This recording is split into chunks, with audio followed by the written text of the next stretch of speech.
Ndipe utano wangu ndifambe nawo, ndipe pfumo rangu nhasi zvapera, ndipe utano wangu ndifambe nawo, ndipe pfumo rangu nhasi zvapera, pandinofamba ndikugamirei, pandinorara bvisai zvakaipa, pandinofamba ndikugamirei, pandinorara bvisai zvakaipa. Mazimba akomana ndonyaya takataura yaya tikati akomana ukaona zvimwe zvasvika kudai so zvinogona kuvhiringa zvimwe zvinhu, kuti kunaka kwezvimwe kuvhiringa kushata kwezvimwe nai hanzi kunaka kwezvimwe kushata kwezvimwe, asi zvimwe kana zvichinge zvashata handifanirwa kusvotesa vana veZimbabwe nekushatirwawo nezvinhu, but tofanira kuti pazvinenge zvashata tosimuka tomira nemakumbo maviri. Handisida kutora nguva yenyu yakanyanya nhasi, ndoda kuti tigadzirise nyaya yandoda kutaura panapa inyaya yakakosha, nyaya yakakosha. Hanzi makadi apo ndakasimba mukoma Liberty Libo zviri kufamba here, mukwasha murombo wekutemeswa ogarira mukwasha murombo unotemeswa ogarira. Ndezvakudhara mazuva anaya mukwasha inomhanya ndakasimba mukwasha inomhanya mukwasha kuti vambuya vaonewo pekubata. Ukaona uri mukwasha uchitaura kuti haudi zvekubvisa mari zvekuroora, unenge usati wamukwasha naye uri tomboy, manzwa here, hautemeswa ugariri, unenge uri tomboy. Saka hapana musha unoda kugara matomboy. Ndaswera tindo zviri seChester amende zviri kufamba here namakadi South Africa, ndakasimba mwana wamai Mutemere zviri kufamba here. Hanzi ndipe huta hwangu ndifambe nawo, ndipe zimbara, ndipe pfumo rangu nhasi zvapera. We will ingress a fellow Zimbabweans. How are you in all parts of the world? Thank you so much. Atete Skumile, atete Svongile. Hanzi taku kwazisai nemusa madzibaba, musangauye nemi katatu kasingagumi madzimai, ndatenda zvangu. Regai nditi vana veZimbabwe vauye titaure, toda kukurukura. Ndiruziva kuti ndanonoka kusvika. Problem yekuti kwandiri kushandira kwakati kurebei. Nezuro vanhu vanga vakandimirira nezuro kuti taure nyaya taida kutaura. Saka ndakaita problem, ndakati vana veZimbabwe vandiregerere. Motikari yangu yakaramba kumuka nezuro. Ndonyaya ndinoda kutaura pano. Dakuratidzai something pana. Ndakarwadziwa nezuro. Motikari yakaramba kumuka. Muri kuona here? Vanhu vanoona here zviri panapa? Ya. Muri kuona here izvi? Muri kuona zviri apa? Motikari yakaramba kumuka. Iri battery inyowani battery. It's a new battery randakatenga reX5 irori. Apa pamuri kuona ritori pa battery charger. Ritori pa battery charger riri kuramba kuzara. Ndakatenga battery iri kunonzi 𝗩𝗲𝘁𝗶𝗿. Ndakatenga about 200 pounds battery rori. Apa ndabvisa rimwe battery pamotikari nechiti battery rakafa. Ndatenga battery re 200 pounds ndobva ndaisa pa X5. Atete Regina, how are you? Muteuro Ruby, can you bring Muteuro wangu?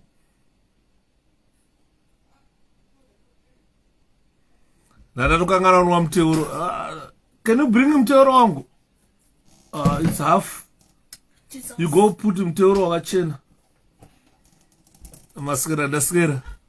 Hanzi mofanira kuidira Muteuro. Hainoda Muteuro, taura yenyu. Saka motikari iyi kai, ndakafunga kuti motikari ndo ine problem. Ndobva ndatora motikari yangu mukatotarisa pa Facebook. Ndakatoisa pa sale X5 ndiri kutoitengesa. because yakamuka yakaita mazuva isingamuke ichiti ndikada kuti dai yoti zi ndobva ndaiti yobva yati zi. Saka ndakatenga kanhu kekuti unobooster yobva yachaya. Saka dai pesa apa ndichibooster ichichaya ndichienda kubasa ndichibooster ichichaya. Thank you Ruby. Ndichibooster ichichaya ichienda ndichibooster ichichaya ichienda. Saka ndobva ndazokanganwa booster manje nezuro. Ndobva ndakanganwa booster. Ndobva ndasvika kubva ndapinda kugraft. Time yandinobuda mugraft kunodai motikari yaneta. Kudai motikari yaneta. Ndikati surely we waited yesterday. Apa pakaipa ipapo. It's serious, very serious. Zita is serious. Very serious, Givi. Unoziva kuti kubasa ndobuda na 8 o'clock. Ndotanga na 7, ndobuda na 8. Andawa. Saka 8 o'clock ndakatobuda kuma 8:15. Chita ndibva drive kuma 20 minutes kuma 8:05 oro 9 ndendatotanga live ndasvika kumba.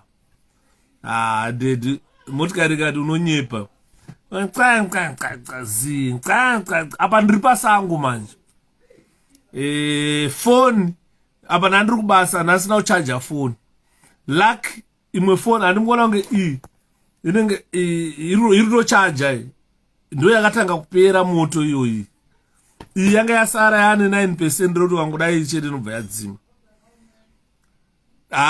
Unochona musango tengai bhatiri ngomu iri inyowani iri oni bhatiri andiri kuudza iri inyowani. It's a new battery.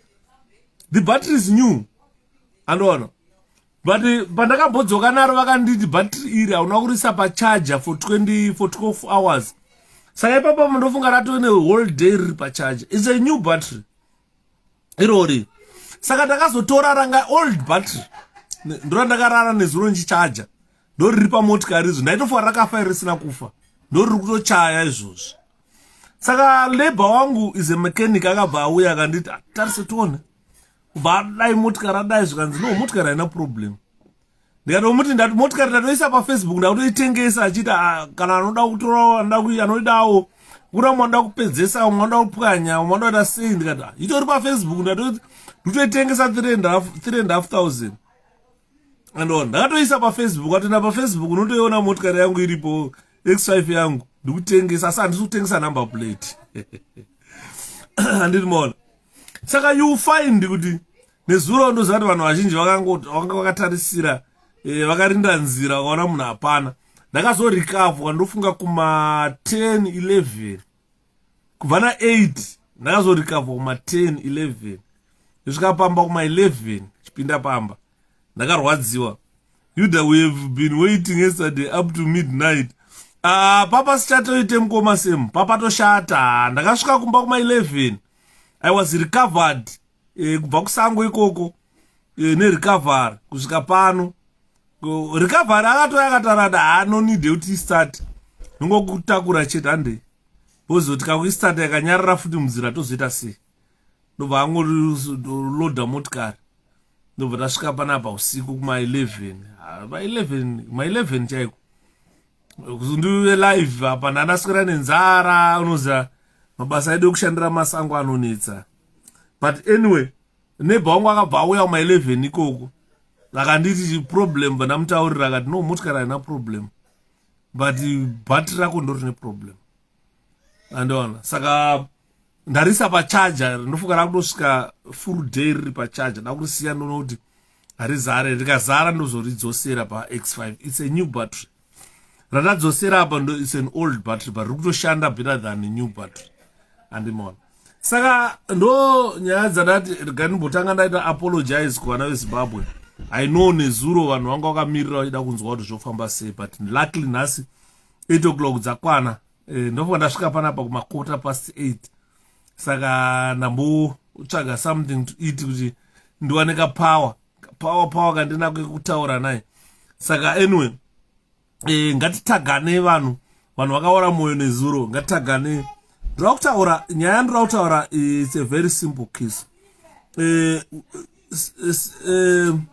I want to talk about the war veterans and the 21st century politics. The war veterans, the people who fought from 1966 to 1979. And the 1979 data to 1978. From 1966 to 1978. Those people who fought in the Bush War, that today we claim liberated our country. I need to talk about these people. I need to talk about things that they believed. Things that they believed would deliver them to victory. Would deliver them the victory that they desired. So if you look at spiritual, there is what you call spiritual effect. Spiritually or spirituality affects people's well-being. I want people to understand this. I want you guys to understand this. You must understand what I'm saying here. Spirituality. I'm gonna trust Murise. I'm gonna trust him. Tombe. Hans bata driwora. Regaiti tishaure driwora. That heralding our presence. Pana 146 chete pana. Andoza adala gonye zviri muri kuona vanhu vangani. Inini kuno ndiri kuona 45 one. I'm not sure how many people are watching us. Bozi yambotanga kuda kuita zvemusindo. Ndikaitaura foni ndikati zvemusindo wakanzwa naniko zvepapapa. Ndikati wakanzwa nani zvepapapa. Saka how many people are we? Or how many people are watching us? Bozi problem inoitika ndeyekuti tinenge takungodzokerera kuitira kuti vanhu vari kupinda vanzwisise. Saka ngatishaure dhirihora takamirira vamwe kuti dhirihora iro vanogara dhirihora rembanje vanogara dhirihora iro hanzosera battery qualifies or its alternator is new. I put a new alternator. If this car is almost a refurbished car, new alternator, new wheels, new battery, zvakawanda zvandakareplace pamotikari iyoyo. Hanzi vamwe vamati 50, ngoma lavanzi 50, ngoma trust hanzi 50, vamwe 65. Ameno chichiri kuitika anyway. 52 atete mura chambwe. Thank you so much. Dhirihora iro vanogara dhirihora rembanje vanogara dhirihora iro vanogara dhirihora rembanje vanogara vakomana vanogara dhirihora rembanje vanogara musatambe navo vanogara dhirihora rembanje vanogara dhirihora vakomana dhirihora rembanje vanogara dhirihora iro vanogara dhirihora rembanje vanogara vakomana vanogara dhirihora rembanje vanogara musatambe navo vanogara dhirihora rembanje vanogara dhirihora vakomana dhirihora rembanje vanogara dhirihora vakomana dhirihora rembanje vanogara dhirihora iro vanogara dhirihora rembanje vanogara dhirihora iro vanogara dhirihora rembanje vanogara vakomana vanogara dhirihora rembanje vanogara musatambe navo vanogara dhirihora rembanje vanogara dhirihora vakomana dhirihora rembanje dhirihora vakomana tiriwo rari mbanje vanogara mundirwo vakomana vanogara mundirwo tiriwo rari mbanje vanogara mundirwo usatambe navo vanogara mundirwo dirwo rari mbanje vanogara mundirwo dirwo ravagoma akakapenga unobvonzwa kutapira hanzina mukoma kumbirai mande best vocalist hanzi makambopfuura nekumabhesi here mukoma ata isusu kandisi taitove vana chamahwinyi akave training kumbi ndisi tenge tichimba kuti zuva riye richingobuda moyo wangu wadzungaira moyo chena usandicheme ndoenda ndoga paukama zuva riye richingobuda moyo wangu wadzungaira moyo chena usandicheme ndoenda ndoga paukama wakauraya ndiwe wakauraya ndiwe wakauraya hazvina mhosva uchazviona kauraya ndiwe wakauraya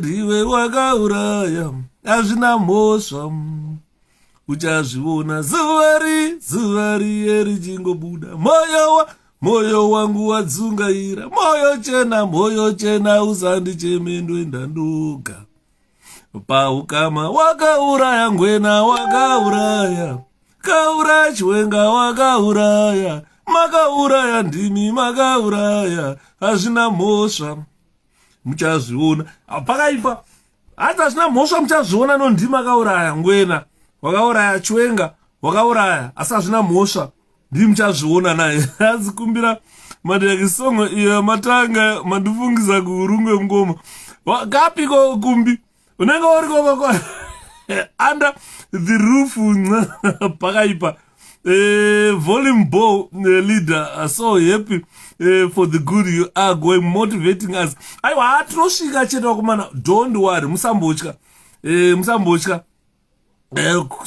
kusatya chako chaiko ndokwakuitika saka toda kutaura nyaya yevanhu vakaenda kunorwira nyika yezimbabwe vanonzi mawar veterans vakarwa hondo. Let me safely say from 1966 to 1979 pakapera hondo. Varume ava vaiaffectwa nezvimwe zvinhu pane zvinhu zvaiitika panguva dzehondo. Ndakanzwa President Nelson Chamisa vachitaura kuti don't consult the dead, consultai Mwari.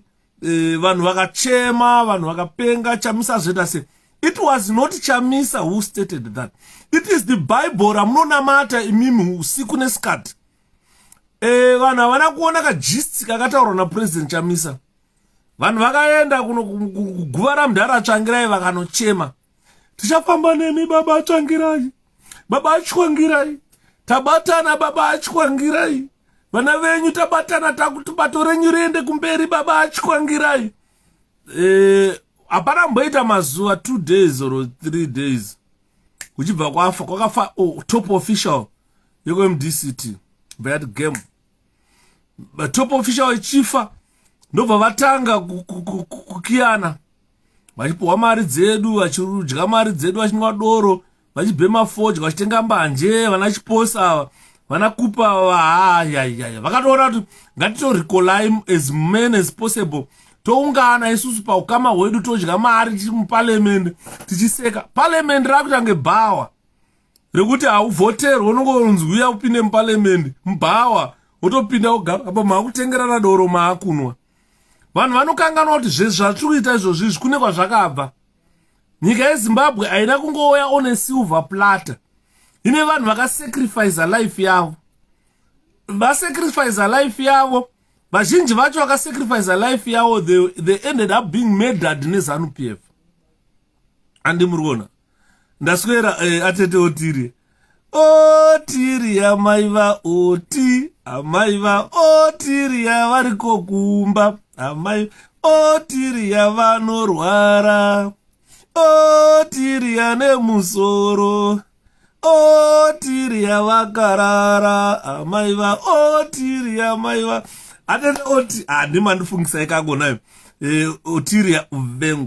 So what I'm saying, let me safely talk in English, because I have been contacted by a lot of people who are not Zimbabweans, who listen to our programs. I didn't know that there are people in Botswana, the Tswana people who are listening to our programs.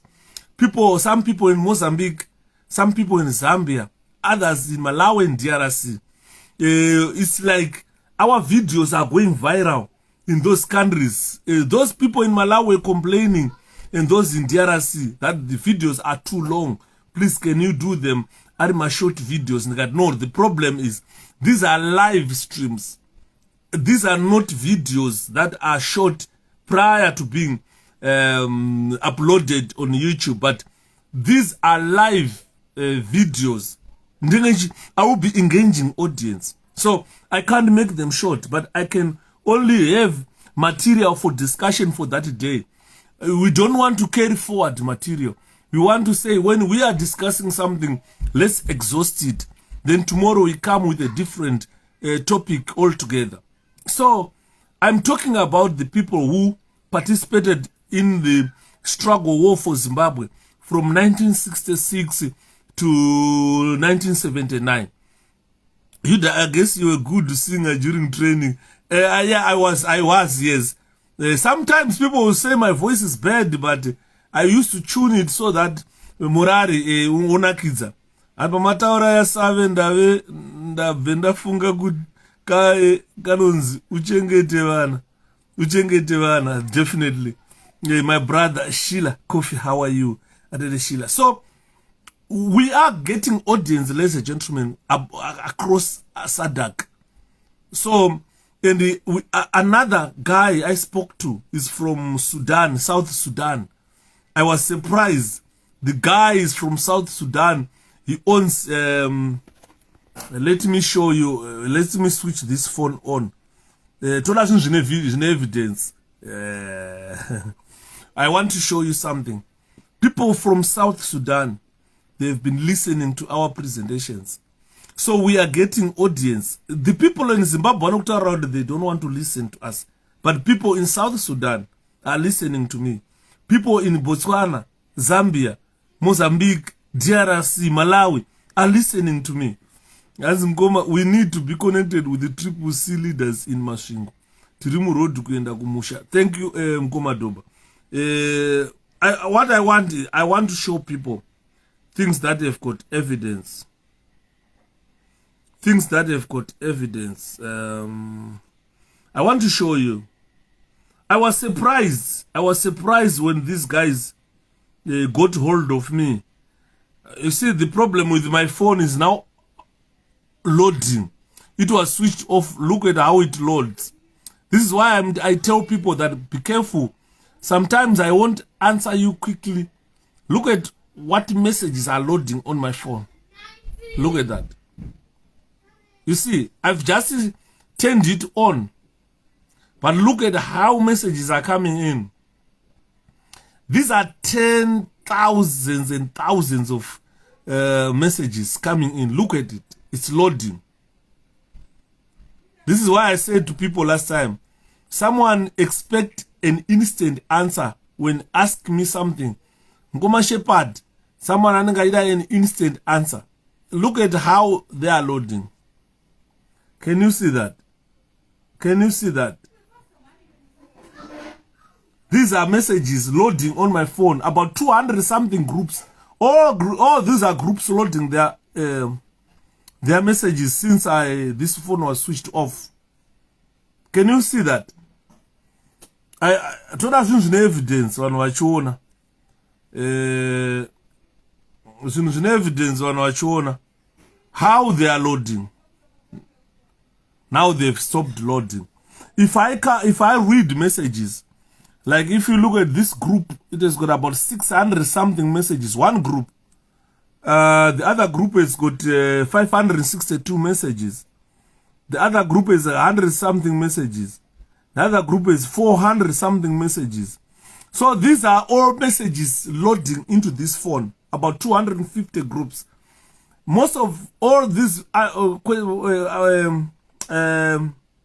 messages are aimed at me to give an answer. So I'm live on Facebook right now. Phone no freezer, yes.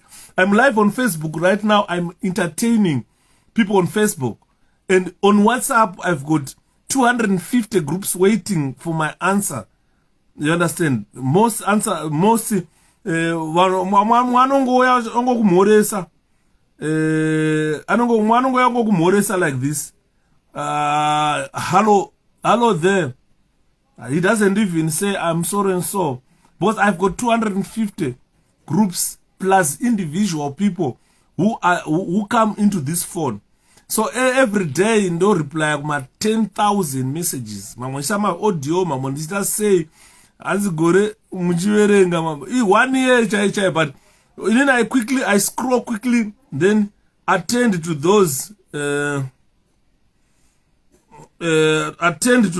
which needs answers quickly. And ndatotanga kutopindura.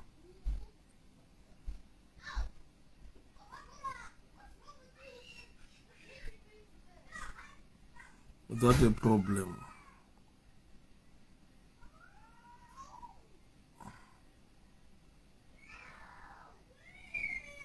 So this guy Arda Mariak, he wants his man 128.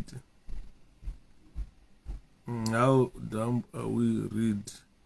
Bamdi, could this be true, or social media is creating this?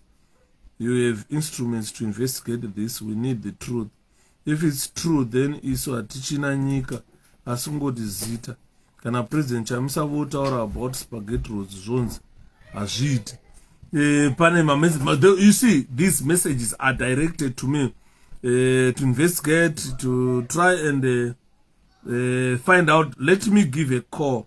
I'm returning call. I'm not mentioning calls, plenty of missed calls which I can't answer at the moment. Sakandrumbo utama ari agent as mawapedza those message vedu apera tete viji, but I take time. This is why you see I say to people, if I don't respond to you as soon as you think or you want, please be patient with me. I'll be attending other issues. You see, ndotombomira kana kudya chako chako unoonda unopinda pa diet uchida ku reply missed call. I'm live now.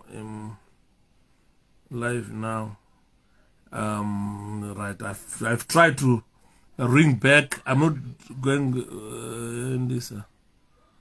Hands onaga zvikuita zanu yakatoendesa loyal officers kunodziswa kubira ma-election vari kunzi vari ku-national duty 2 months now. Usati vari ku-census ava vaenda kare. Ma-officers, prison officers, police officers nemasoja vari loyal to ZANU-PF have been taken to national duty. Pakaipa. These are messages coming in. So let me leave the phone. Tipedze nyaya tukutaura. Imba idriora mukoma. Andimaona atete Irene. She came late. I've just sang driora. Vauya late. Vanguda driora. Atete, so let's stay tuned. Remember as we go on. Ndofunga muno ndakutsva saka allow me to derobe. Allow me to derobe, guys. Derobe. I'm burning here now. I was freezing because ndabva kusango. But allow me to derobe. Andisuda kunzwa vanhu vandaanzwa vakafanana ningi. Vanhu vangachinifananidza nechimurume chamaiti tanzi Shepherd akafanana nechimurume chamaiti chechumaga. Ngati iyo imbomirai kundifananidza nezvinhu zvisina basa man. Munofananidza vanhu vakaromba kuti vakwira helicopter inodonha vanhu vachifa. Mashura takataura kuti aya mashura ari kuitika munyika medu kuti helicopter inotakura vanhu yadzoka kuyatakura vanhu amene kwaita donhayo mupilot ofa mashura ndo anonzi mashura aya kuti zvinhu zvakadaro hazvifane kuitika munyika medu. Mashura nanditi mwana saka ndakanzwa pana vanhu vakafanana naumaga ndikati siyana ineni uyo ane mashura aka anoitawo. Zinenge nguruve dzinoenda line pane mukadzi kudai so.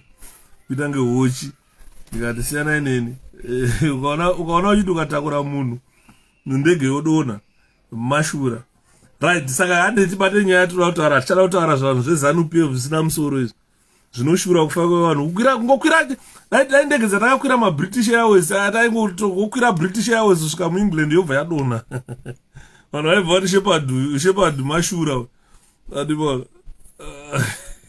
Goma. Mchoni. Zviri sei mchoni? Pakaipa mwana wamai.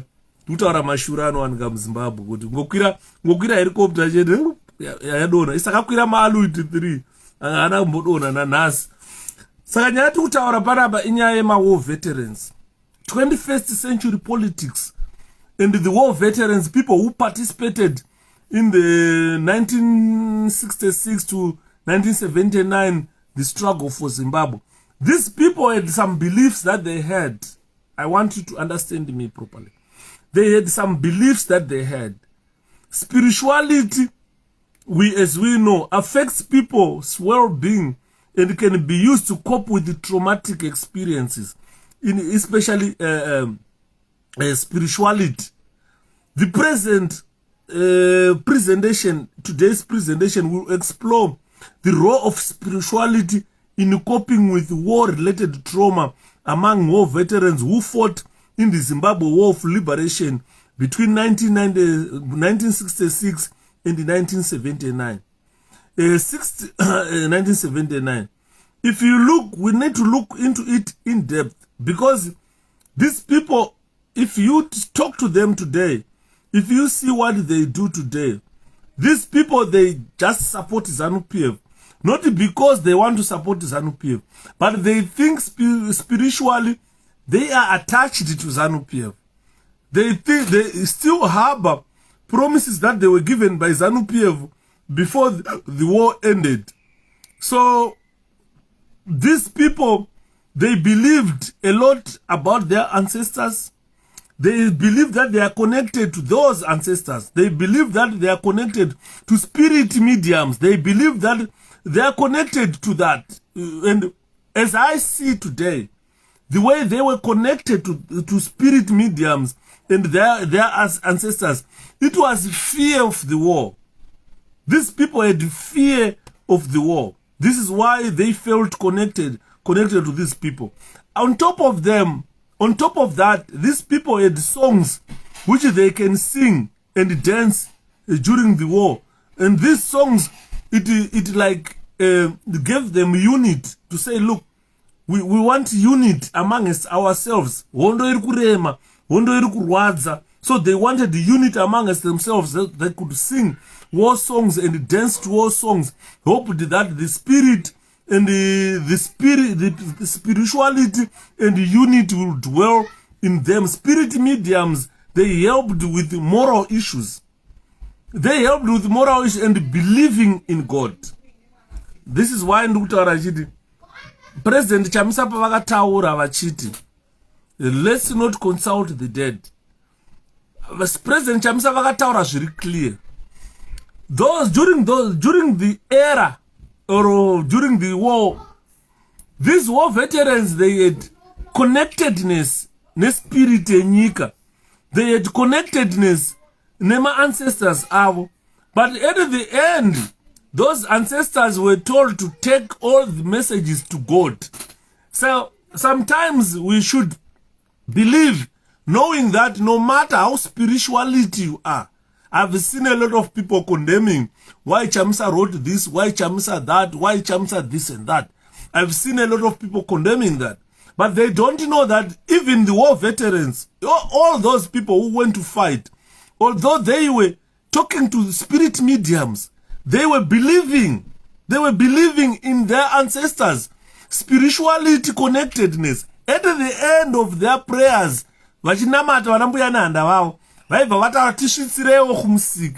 that means these people believed in God. So if there is a way, a shortcut to God, let's utilize the shortcut to God. Because if we take the longest way to God, you end up wakupinda mune zvemishonga, wakupinda mumadzinza, munhu akafa akaita sachinotimba, kana munhu akafa akaita sachiwenga akafa akambumuka akazvipa kudai achiuraya mukadzi zvaari kuita zvezvo hariite dzinza rakanaka mumusha. Hapana connectedness ichaunza ugari munyika inobva kumudzimu wakaita saKonstantino Chiwenga, mudzimu wakaita saED Mnangagwa hakuna. Andi muri kuona mudzimu wakaita saJabulani Sivanda auye mumusha une peace. Mudzimu iwoyo ndo mudzimu naye ndatsva. But if you try to understand why these people during the war they were so connected to the spirit mediums, they were so connected to their ancestors, it was because of the fear of this war. So they wanted morality, morari. Kuti morari ndo wavaida kuti vawane zvivindi. Vaiti midzimu ikauya yaivabatsira on the moral issues kuti varambe vane fighting spirit. No matter how many they are killed today, tomorrow they can still go and fight. Androna, because they believe that their ancestors are looking after them and they are helping, and the believing in God made them very strong. Androna.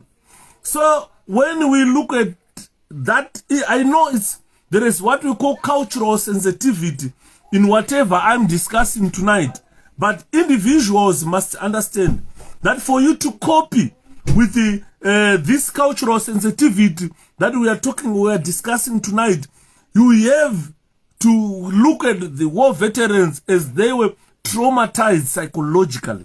Yes, they wanted psychological motivation. That's why they would go sing my songs and ruimba. A very good song and yakaimbwa yandainzwa kuma 1975, 76, 77.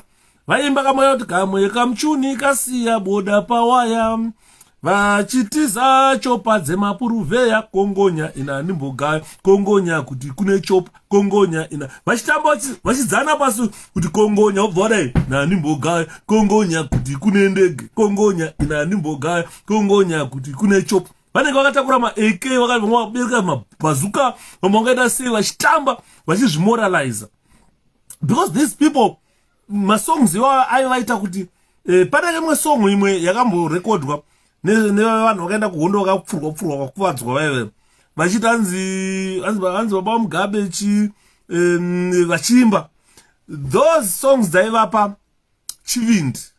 Pane ndakakutaurira ndikati ndakaona mwe musoja nguva dzehondo mugandanga nguva dzehondo anga akaita mutsvuku so mugandanga yaiti kana akuuya pataigara isusu nana Mutemasango aiuya achitora doro rere. Saka aiti kana auya aigara pasi pasaidi so panenge agara akasa pfuti yake anobata pfuti yake kudai ogarapo akabata rushaya so aichema kubuda misodzi so kwanzwa akuimba aimba achiti chikafu chenhunzi madhodhi chikafu chenhunzi matuzvi chikafu chenhunzi madhodhi chikafu chenhu obva azvitarisa paipa munonzwa nchiti amai ndakanaka amai ndakanaka aibva apedza kuimba kudaro obva opukuta misodzi obva amai ndakanaka amai ndakanaka amai ndakanaka ndiye aiimba kudaro musoja yeye zvataiona nguva dzehondo. Andi muri kunzwa ndakazotaura ndikati akazofa mufesi akazofa because nguva dzehondo vaita zvezvekuti you must not be connected. Kana uri connected nespirit medium and your ancestors ukaenda kuhondo wahura hanzi songo yacho madhodhi ndokayaimba hanzi chikafu chenhunzi madhodhi chikafu chenhunzi matuzvi chikafu chenhunzi madhodhi chikafu chenhunzi akapedza kutanga musodzi kuti mokoto obva amai ndakanaka amai ndakanaka amai ndakanaka amai ndakanaka ndiye nguva dzehondo kuma 1977 ndiye musoja wandakanzwa achiimba kudaro mugandanga yeye mafiro akazoita mugandanga yeye anenge akanotengeswa nevamwe vanhu kuti pane mugandanga anouya apa ozati kwakune vatengesi nguva dzehondo vaivepo vana Monzora havana kutanga nhasi ava vana Komicha havana kutanga nhasi vana Nyata havana kutanga nhasi even nguva dzehondo vaivepo vatengesi vakadai. Handi murikona vanhu vazhinji vamakuona vakuti mawo veterans vachienda endai muruva vanhu endai mutasei vanga vasiri mawo veterans vazhinji vacho vanga vari vatengesi nguva dzehondo vamwe vacho vakatosurviva nokuti kana Mozambique muZimbabwe kutonorwa hondo havana kutombofa vakamutsika. Ndo vamava kunzwa vachiti nhasi tiri mahall vet takarwa hondo isusu. Vanhu vakarwa hondo takavaona. Mufesi yekufa kwaakaita I still remember vividly. Akanotengeswa. Saka kutengeswa kwakaita manhero aya vanhu vaitoziva kuti ari kuyazotora doro. Saka time yaakasvika mufesi yakangosvika ndobva apinda mumba akatakura AK yake. Saka pakatakura mumba aitodirirwa doro riya achisirwa doro riya pakabva pasvika masoja Rhodesian front mabhuna aya vaive nemafuti marefu so bva kusvika bva vakomba imba yese vakomba imba ndobva vanopwanya vatorwa dod ba. Saka mufesi yakabata AK yake it was too late. Saka vari kuti pakasimudza AK yakaida kuridza paipai anga akahwanda kuseri kwemukadzi ainzi Neti. I still remember zita remukadzi ainzi Neti kumondoro. Saka masoja havana zombomirira kuti aridza kwabva vangomusasika ipapo achibva afa. Pakafa Neti mukadzi wake vanhu vakangoti mukadzi wakaringa anga ari musikana wake wenguva idzodzo akabva apfurwa Neti akafa. Chikafu chenhunzi rasikazii zita rake kuti ainzani akabva apfurwa akafa futi. Hanzi manzvengesa nyaya on spirit mediums mukuru. Handina kunzvengesa, I am connecting the case. Nyaya yatiri kutaura iyoyi ndo nyaya imwe chete yatiri kutaura yekuti kudhara nguva dzehondo kana uri connected iwewe nespirit medium yako uri connected with your ancestors vaive vanga vasikada kuti uite chihure. But vanhu vatiri kutaura nezvavo ndiri kutaura nyaya yemawar veterans from vakarwa hondo from 1966 to 1979 vaive nebelief yavaive nayo. Ndo belief yaive nemufesi iyeyo ndiri kutaura iyeyo ndo belief yaive nayo. Saka you find kuti vafa aurayiwa kudaro vakatorwa vakaendeswa paprazi painzi pafararaini paive nebhesi remasoja. Indotopazi ndikapasvika nhasi paive nebhesi iro ndokuratidzai kuti hapana paive nebhesi panapa hapaive nemabhana apa. Kuseri uko ndokwaive kune magadheni kwaive kune churu. Saka vaichera churu kudai vachera churu zvitunha zvaunouya nazvo zvese zvaurawa kumaruzevha vokanda imomo vodira petro kana chii vopisa. Wainzwa munhu achiputika kuti bum achitsva kuti bum. Ndaitozva munhu anonhuhwira kunge nyama kuti pa mafuta kuti bum vanhu vachiputika. Saka tinenge takaunganidzwa tichiona zvitunha zvichipiswa. Takazviona zvichipiswa. Ndo makapisirwa Neti yeye nemugandanga wandurutara yaimba achichema anga ari mutsvukutsvuku aizviti chikafu chenhunzi madhodhi. Saka spiritual connectedness ine vanhu spiritual connectedness ine vanhu ndo yakachengeta magandanga, ndo yakavamoraliza magandanga, ndo yakavapa kuti vapinde paityisa hondo ichirwiwa vachimba dzichimurenga vachita sei. Mufesi I believe kuti he is a fighter are connected with these spirit mediums. Kana akauya kuhondo akauya kuzotora doro kana sei panapa anochengetwa nemuzimu yake. That day akabva asangana nazvo achibva afa. Andiri muona nyaya yati kutaura. Saka vanhu vacho vakararama muhondo imomo. These people vane trauma, war related trauma. I don't know why they keep on supporting ZANU-PF. Kusvika ezvinezvi vatochembera vazhinji vacho havasina chavanacho. Ukavatarisa sounonzwa tsitsi. Vamwe vacho havana kana nebhudzi dzekupfeka vanhu vandiri kutaura panapa. But unonzwa tsitsi vachiti kana takuenda kuma-elections vakapuwa 5 kg yembeu vanoseta mabhesi kumaruzevha vachirova vanhu. Ndo vanhu vandoda kutaura nezvavo nhasi kuti spiritual connectedness yenyu yakambomira sei. I really understand good, very few people have touched this thing of spiritual beliefs which these guys had during the war, and this has given them what we call war trauma. Vazhinji vacho they are traumatized. Vazhinji were traumatized during the war. Vachiona vachipfurwa vachifa vachidimburwa vachibhombwa vachita sei, and after the war experience, the experience that they encountered during and after the war, before, during, and after the war, it has caused them a lot of traumas and monas. So spirituality, it helps people get sense of mastery and meaning for traumatic events.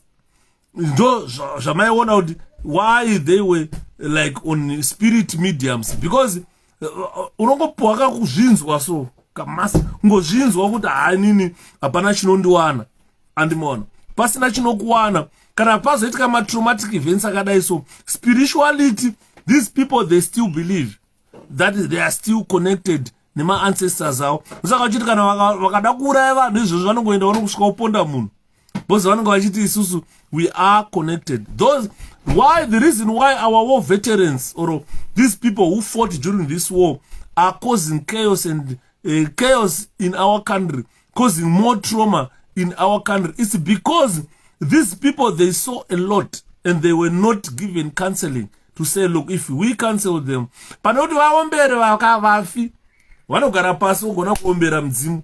Madzimu wangu makadi ombera wapedza pamangwana akuuraya vanhu. Andibona izvozvo izvo havakwanisi kuzvimira because they were through traumatic events. Hanzi pane video yakabuda yemunhu wezano achiti mawo veterans haana kudzidza saka munongovapa mbichana kuti vashande basa. Exactly, ZANU PF ndo advantage rainotora rainoshandisa. Saka vazhinji vacho vanosafa yatinoti PTSD, post traumatic stress disorder, ndo iri kuvavhiringa. Ndosaka nanhasi muchiona nyika yedu yeZimbabwe ainake nenyaya yevanhu ivava, because vanhu mipengo, vanhu vanotorwara, vandoine disorder, vandoine depression yakaipa vanhu ivava. Saka tikavaregerera vachiita zvavari kuita izvo, vachiuraya vanhu, vachipesa mabhesi, vachipisa misha, in every election we go, avambofe vakagadzirika. Saka we need to stop them. Even if it means stopping midzimu yavo yacho kuivhara kuti isabude, we need to stop midzimu yacho. I don't know kuti munoimisa sei, but kana midzimu yacho ichiuya ichikurudzira ropa kuti mu-independent Zimbabwe bayanai urayanai, then that is not a good spirit medium. The war of liberation, ladies and gentlemen, it was fought between the indigenous people of Zimbabwe against the Rhodesian forces who had colonized the country. The two main groups of fighters from Zimbabwe were ZIPRA, which means Zimbabwe People's Liberation Army. This was dominated by fighters from the Ndebele-speaking people of Matabeleland. Then there was another group known as ZANLA forces. ZANLA simply means Zimbabwe African Liberation Army. It was dominated mainly by the Shona-speaking regions of the country. Although yesterday, but one I told you that there is no language known as Shona. There is no tribe known as Shona. There is no tribe known as Ndebele. People do not understand, but I explained well why I say no tribe is Shona tribe. No, nothing like that. But those people who were said Ishona by the Ndebeles, by those who created a tribe and called themselves Ndebeles, when they looked at the other people, the Zezurus, Manyika, Korekores, Karanga, and so forth, they called Ishona. Vanonyangadika wana, Mashona, Ishona. Saka from the word Ishona, Mabunaga, Vangonyora, Mashona. You understand? So, ZANLA forces, it was dominated by those tribes which were grouped together and called Ishona. I don't know why they were called Ishona, and thinking that is a language. So, these people, as I've spoken during the struggle for Zimbabwe, freedom fighters, they incorporated what we call guerrilla tactics. These people, Vaita ma hit and run. Vaita inons guerrilla tactics. That strategy, it worked for them. This is why you see they were known as guerrillas. During the war, they were known as guerrillas. Anchokwadi muraini medu maponga kwa murewa arimo Douglas Nyeri anonetsa towards the election kuti mabase pa close. They have got PSTD and PTSD, sorry. Vane post-traumatic disorder, stress disorder.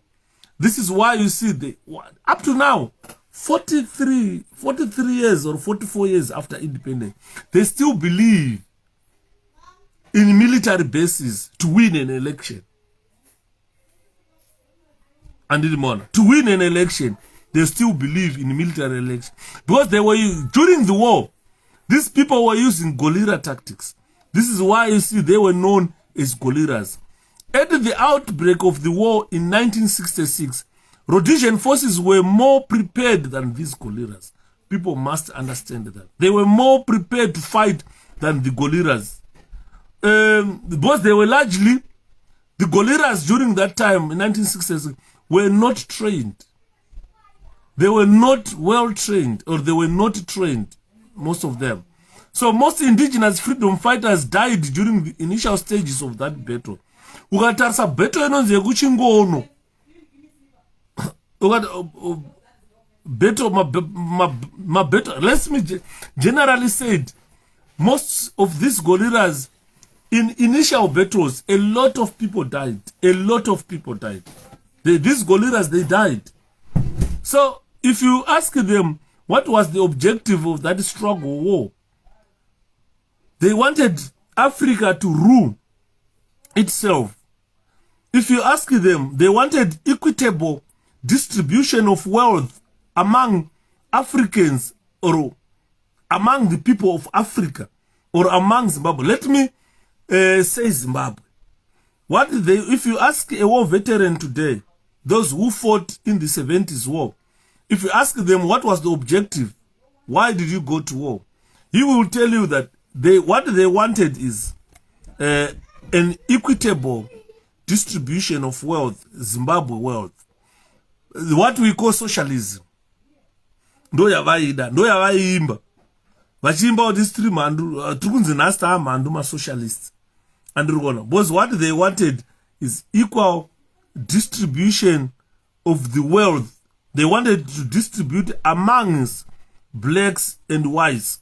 Because the white minority government, or government of settlers or colonizers, it was they were the only people who were enjoying the fruits of our country.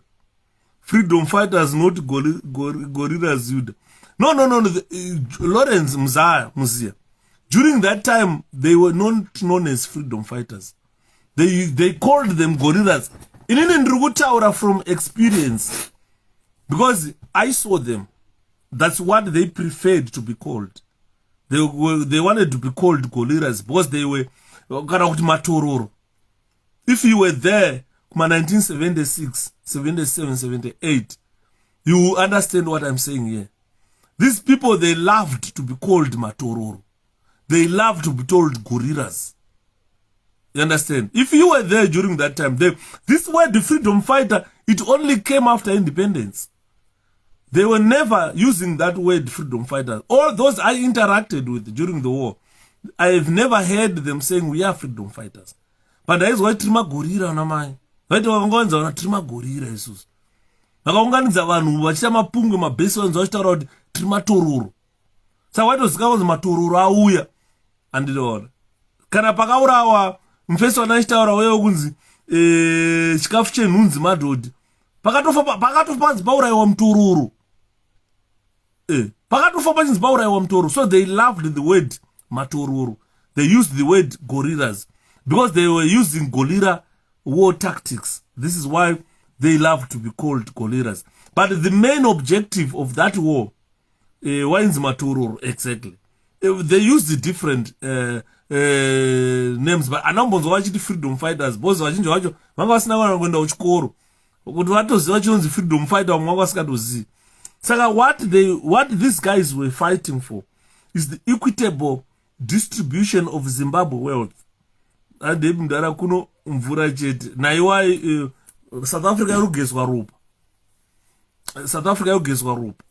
So you find that what these people were fighting for is equitable distribution of wealth, which was being enjoyed by the colonialists.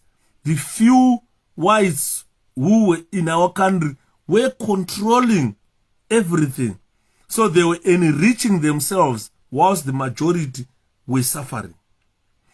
I want you, I want you to understand that their objective of the struggle war was equitable distribution of wealth among the Zimbabwean majority through removal of the European settlers or the whites who had colonized Zimbabwe. It has been noted that the collaboration between the gorillas and the general rural population in the war zones guaranteed survival of freedom fighters. Inzwai zvandikutaura kubatana kwemagorira kana matororo nevanhu vekumamusha kuma-rural areas ndo kwakaita kuti vanhu ava varu vehondo vasurvive nguva dzehondo. Dai papasina kuti vanga vakabatana nevanhu vekumamisha ingadai hondo nanhasi iri kuisina kupera, but vakanobatana nevanhu vekumamisha vaiti imimi vanhu hanzi Mao Zedong akavataurira kuti iwewo uri hove, gorira kana mutororo, you are fish, but kana uri fish you live in the water. If you go outside the water you won't survive. Aireva kuti mutororo kana mugorira kurarama kwake vanhu ndo mvura. Kana usikagare mumvura uri hove ukabuda panze haurarame, pasina vanhu hondo, pasina vanhu mugorira haurarame. So this was the teaching of Mao Zedong. And vachidzidziswa chisocialist chavo ichocho, chicommunist chavaidzidziswa nguva dzehondo izvozvo. Hanzi matororo zvoreva kuti terrorists, exactly, they were known as terrorists and they were happy to be known as terrorists. So you will find that the population, the rural population in those war zones guaranteed survival of these freedom fighters or of these gorillas. One way in which the gorillas interacted with the rural populace was through religious ceremonies, at which spirit mediums or spirits of the dead speaking through someone they choose spoke through elected individuals among the civilians. Saka urikona kuti vaikwaitobikwa madoro nguva dzadzi, kwaitodaidzwa midzimu ichiuya ichitaura ichivapa moral, that sense of moral, ichivaudza kuti kwamuri kufamba vana vangu kwakamira kwakati, kwamucharwisa kwakamira kwakati. Ndakambotaura nezvekwachundu kuti waiti mukasvika munzvimbo yamambo wamasvika musati marwa hondo, Mao aiti endai munoona varidzi venzvimbo iyoyo. ZANU-PF yakubvisa vana chief ndweni, yakubvisa madzimambo. Amene ZANU-PF yakazviwana kupi? Madzimambo aya ZANU-PF yakaona varipo. Ndosaka vaiti vakasvika vasati varidza pfuti, vasati vaita chavaita munzvimbo yavasvika, vaitanga vaenda kwamambo vonozviestablisha kwamambo kuti auya tiri matororo kana magorira, tiri varwi vehondo. Mambo odaidza ng'anga dzake, odaidza masvikiro ake, mambo ndiye anoziva masvikiro ake. Vobika doro odaidzana masvikiro ouya, robuda svikiro mauya vana vouzwa mitemo yenzvimbo kuti ndaona munzvimbo muno mamapinda musaita ichi, musaita icho, musaita ichi, musaita ichi, ndaona makurira. So you see that the spirit medium, that dead person will come to them, give them guidance, yes, speak among us, speak through someone's board as medium, and speak to those people, telling them what they should eat, what they should not eat, what they should do, what they should not do in those areas. So during the war, spirituality played a key role and helped the veterans to deal with the traumatic experiences of the war. The spirit mediums played crucial roles, for example, leading in morning rituals. Zvandikutaura izvi kwaitwa morning rituals, ensuring that the rains fall and that agriculture produce was enough for the people. You understand? Healing injured veterans vanenge vakuvara kana fighters vanenge vakuvara, they believed that tikadai so tinopora, mudzimu wakataura tinopora. Yes, dzimwe nzvimbo dzaiera and showed them kwekutizira iji kuninga. Exactly. So some of these places were scared places, and this war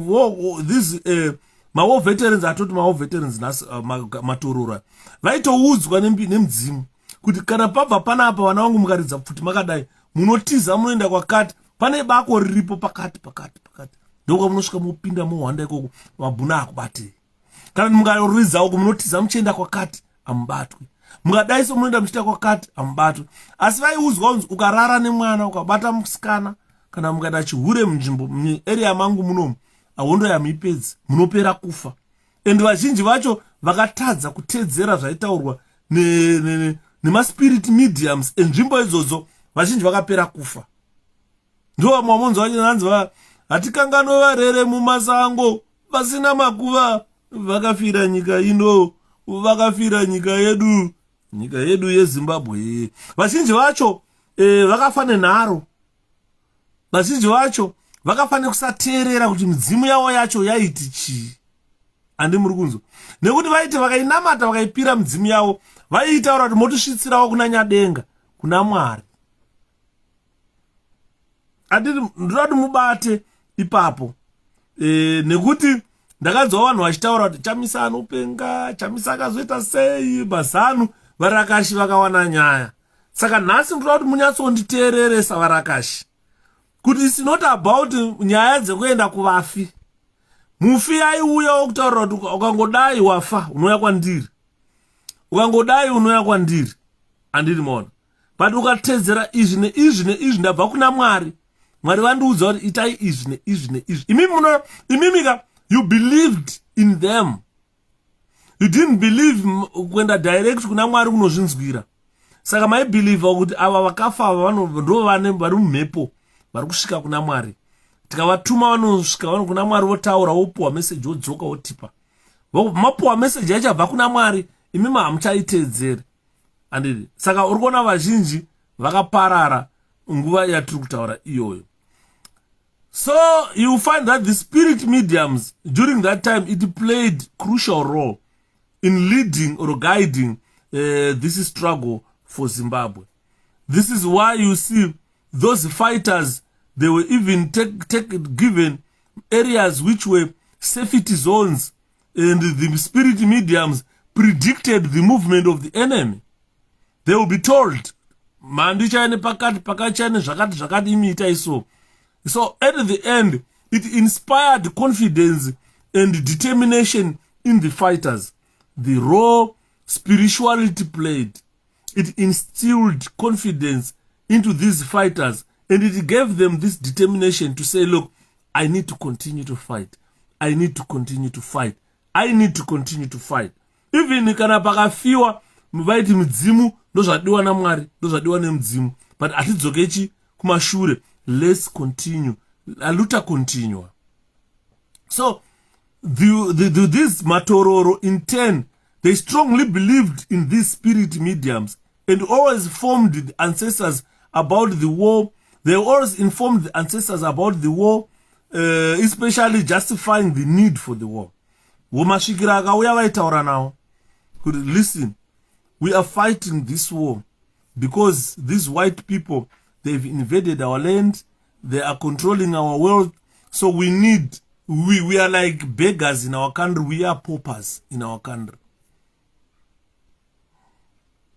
But let me say, we are beggars in our country, we are paupers in our country. So what we are saying is we need to fight. There is a need to fight this war. I'm late. I'm going Patrick Mjit. No problem. Tobatana my man. Let's continue. So the ancestors in return, they would pledge to help the freedom fighters. The belief in the role of the ancestors to lead the fighters was very important, as it helped to transform their previous peasant mindset to seasoned fighters. The belief that they had, it removed them from this mindset of a peasant into a seasoned fighter to say, look, ndatoe mtororo akakwana. You see, even death to them, it was just a psychological thing. They would say, they would believe that afauya enda chasangana na mangwana kandi atorwa kumusha kana madzinza vamtora. So spirituality helps people to perceive the world. It helped them to see the war that they were fighting. It created a screen for experiences and perceptions related to spiritual events. To them, it was a way of seeing the struggle war in a different way, in a different manner. This is why you see these people, they never went back, they fought. Imagine the bombing that was done by 𝗩𝗁𝘁𝗲, the bombing that was done kuChimoyo neKutembwe. These bombings were led by ZANU-PF, by people in ZANU-PF who went back to the Rhodesian front and said, let's go, I'll show you where these people are gathered, where they are training, whatever they are doing. And those aeroplanes went there. Vanhu vasingafungire, mabhambo akatanga kunaya, paground up, vachirwa neassault, pakafiwa, kunana Chimoyo, 𝗩𝗁𝘁𝗲, kwese Tembwe, kwakafiwa ikoko. Hanzi load shedding yatanga kuno South Africa, abatizwa izvozvo captain, pakaipa. South Africa's economy has gone down. So you see, what we are saying here, that they had a different perception of this war. This war, psychologically, these guys were prepared to fight because of their belief, spirituality. They were prepared to fight. You see, it also helped them to interpret and explain the world and to create a belief that nambuyana and azvinoita. Nambuyana and azvinoita. The problem now ZANU-PF wanoita is if wana nyika wega kune midzimu yakabatsira isiri kufara. This is why you see the country is upside down. This is why you see the country is upside down. Imagine ZANU-PF has tried the technocrats, has tried the professors, has tried every educated person, doctors and so forth in our government. But those people, all of them, they failed to make our economy straight. They must go back on the drawing board. They must sit down on the drawing board and see where they went wrong. Because they have already forgotten that this is the spiritual or their spiritual beliefs, it gave them or it created beliefs that has helped them. Let's go and fight. And so this has got psychological well-being amongst them. If ZANU-PF continue with this same trajectory that they have today, definitely Zimbabwe will sink to oblivion. And ofunga kuchino nyikawo zvayo looting is the main problem. Ya kune imwe nyikawo zvayo yakata sana Botswana inozogona ngoti vanhu vatambura ngatingoenda tonorwisana nawo totora toiti Botswana todambura side totora toiti Botswana, because these people known as Zimbabweans, they have failed. We are failing because we now lack ancestral respect. Our ancestors no longer respect Zimbabwe.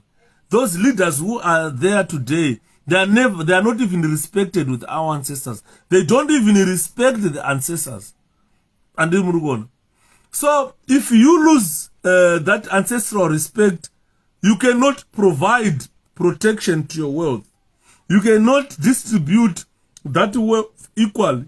So there is nothing that can balance what they were saying during the war, that they want equitable distribution of wealth in Zimbabwe. Families are struggling. Families are culturally, the country is dead. You understand? So spiritual and religious beliefs have been found to help in coping and may contribute to resilience or resilience in times of trauma. Now we are looking at whatever is happening in Zimbabwe at the moment. There have been debates, ladies and gentlemen. There have been debates across the country. There have been debates, why are these people doing whatever they are doing? Because these people, they are traumatized. Whatever they witnessed during the war and whatever they did themselves after the war even traumatized them worse. Because after the war, matororo havana kumira kuuraya vanhu. Imagine, kana wakambouraya munhu imbozvifunga kuti munhu paanenge aitwasu ziyo burisa maziso ofa, iwe wakamira uri ndiwe wauraya. Obvious, you will be traumatized. That is one main factor why Zimbabwe isingafi yakanaka. The ancestors are not happy. The country has been pushed into abyss catastrophically. So the country will never come out of this donga where it was thrown by ZANU-PF. So take note, ladies and gentlemen, if things continue in this trajectory, the ancestors, they can anoint another Golira war. Believe me. You might see another Golira war. As things stand, the rural people who were traumatized by the Rhodesians and these Goliras, today, if there is another Golira organization that want to fight, they will definitely pay allegiance to them, because these people have failed. They are going back to those rural areas and traumatize those traumatized people further, instead of trying to go and heal them. Inimi ndimo vanhu vakatambura nguva dzehondo nekumamisha varitoenda vachivapisira dzimba vachivarova vachivaradzika futi mumabhesi. Vamwe vacho zvatove zvichembere zvairara mabhesi zviri zvisikana zvichiabhuzwa nemagandanga. Nhasi zvakuradzikwa mumabhesi zvachembera zvisina mazino futi. They've never seen peace. They've never enjoyed peace. The rural folk has never seen peace, has never enjoyed peace.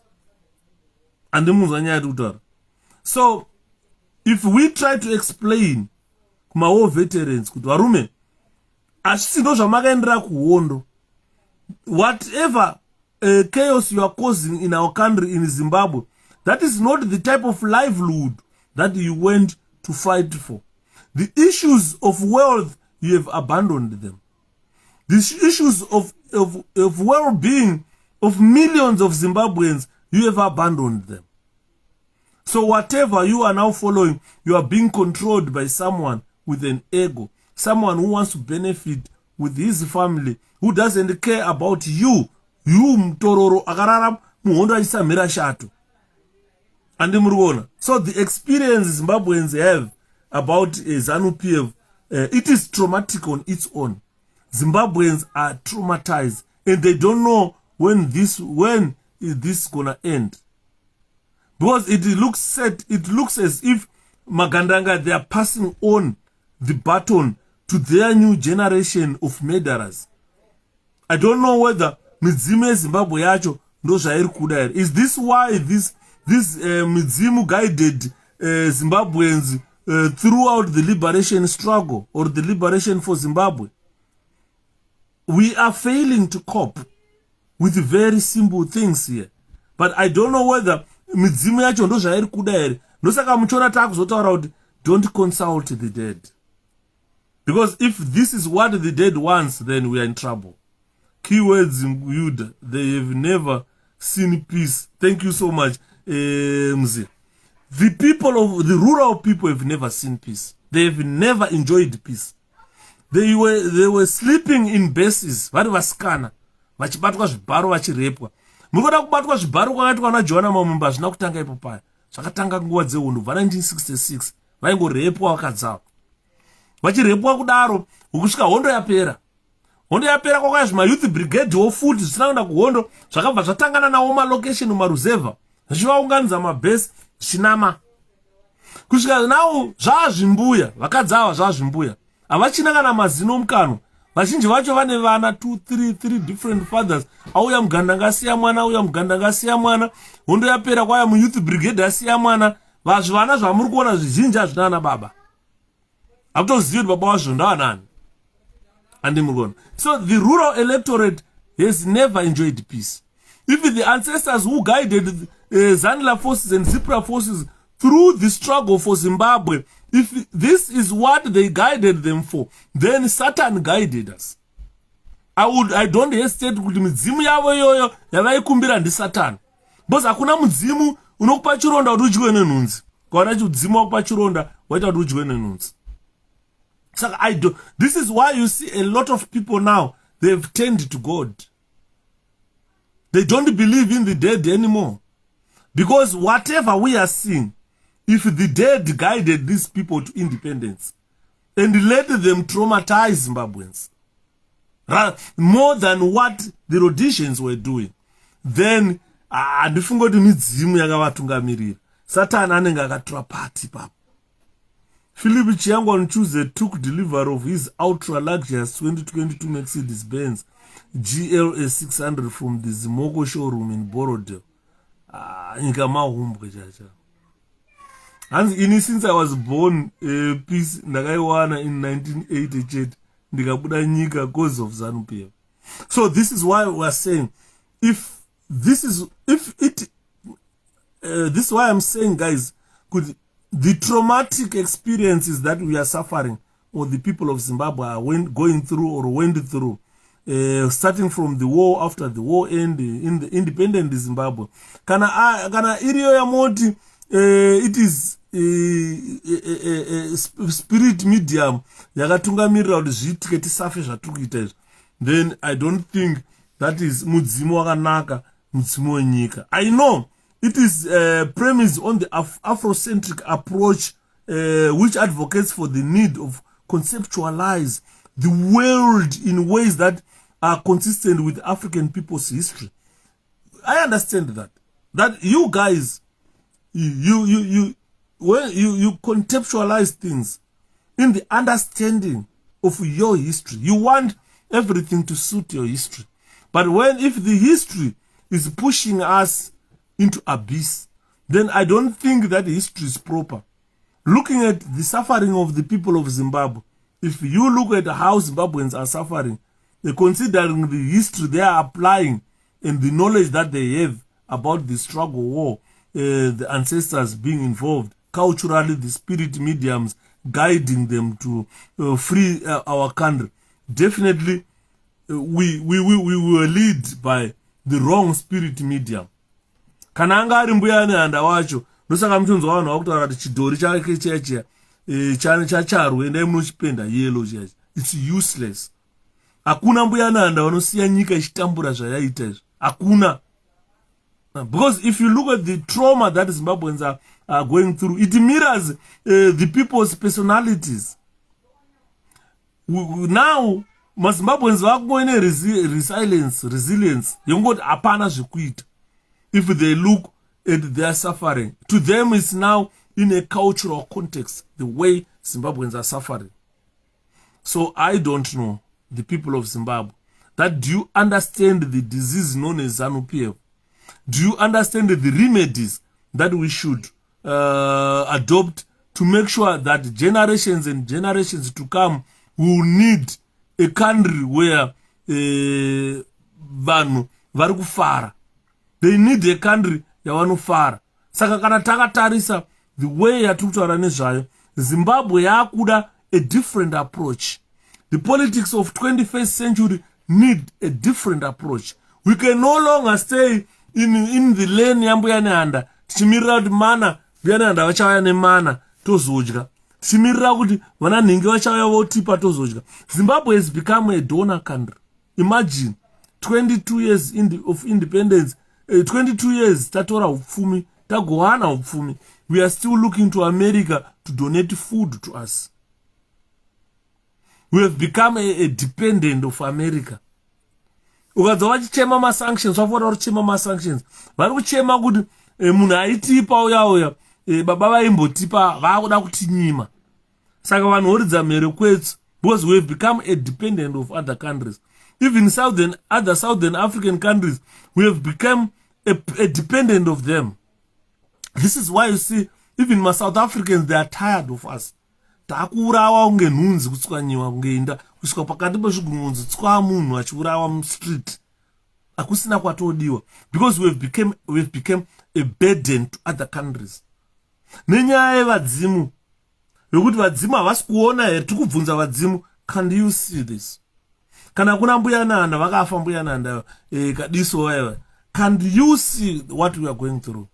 Ndo here zvamakatukamirira zvacho nguva dzehondo. Nai ambuya washa ambuya nanda imimi imbotitaurirai kuti ndiyo here nyaya yacho yamuri kutaura iyoyo mbuya nanda, yekuti ukaenda kukwekwe mwana anongobayiwa nemapfumo otofa. ZANU-PF iri kuchema mboneni, iri kuchema ZANU-PF yakachema George Floyd akaurawa kuAmerica nemupurisa. ZANU-PF haina kuchema mboneni ncwe akaurawa kwekwe nematerrorists avo. Havasi kuchema ncwe akaurawa kuSouth Africa nematerrorists. But ZANU-PF yakawana simba rekunyora tsamba kuti inoda toi toi paguva pa American embassy, but havana kuenda kuita toi ku South African embassy padhuza. Havana mbonyora tsamba yekuda kuno protesta pa South African embassy kuti why mati urayira 𝗣𝗲𝘁𝗶𝗁. Hanzi kana Chiwenga achitadza kuregerera mukadzi waakaita naye vana kokuzoti isu povu tokuwara nenhamo vasingacheuke, ndo chokwadi ichocho. Because ukaona pane intimate relationship where a woman strips naked, gets in between sheets, a man strips naked, gets in between between sheets, and you guys enjoy the forbidden fruit, manyama imwe chete. Kunyange mukanetsana zvakaita sei, you don't go to the extent Chiwenga is gone about Mary Chiwenga. You understand?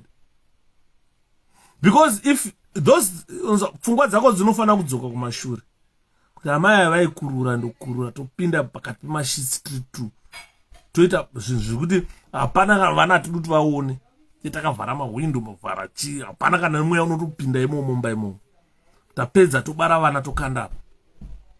Then all of a sudden handichamubvumiri kuenda kunze kwenyika kunorapwa, handichamubvumiri kuenda kuzvipatara kunorapwa, ndotodza madhokota damburai maoko, itai kuti gwishu afamba nezvioko kudai. And he cannot say forgive the wife he shared the forbidden fruit with. Then how about ordinary Zimbabweans? And there are some people who still go and say fair. Even Mnangagwa is quiet about it. My Mnangagwa is quiet about it. The suffering of Mary, they are just ignoring as if nothing is happening. Unonzwa rimwe richienda richiti fe.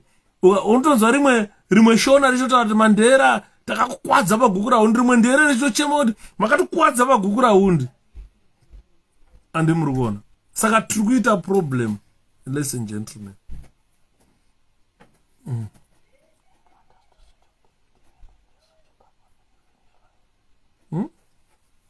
You want us to switch off the heating, and then when you finish...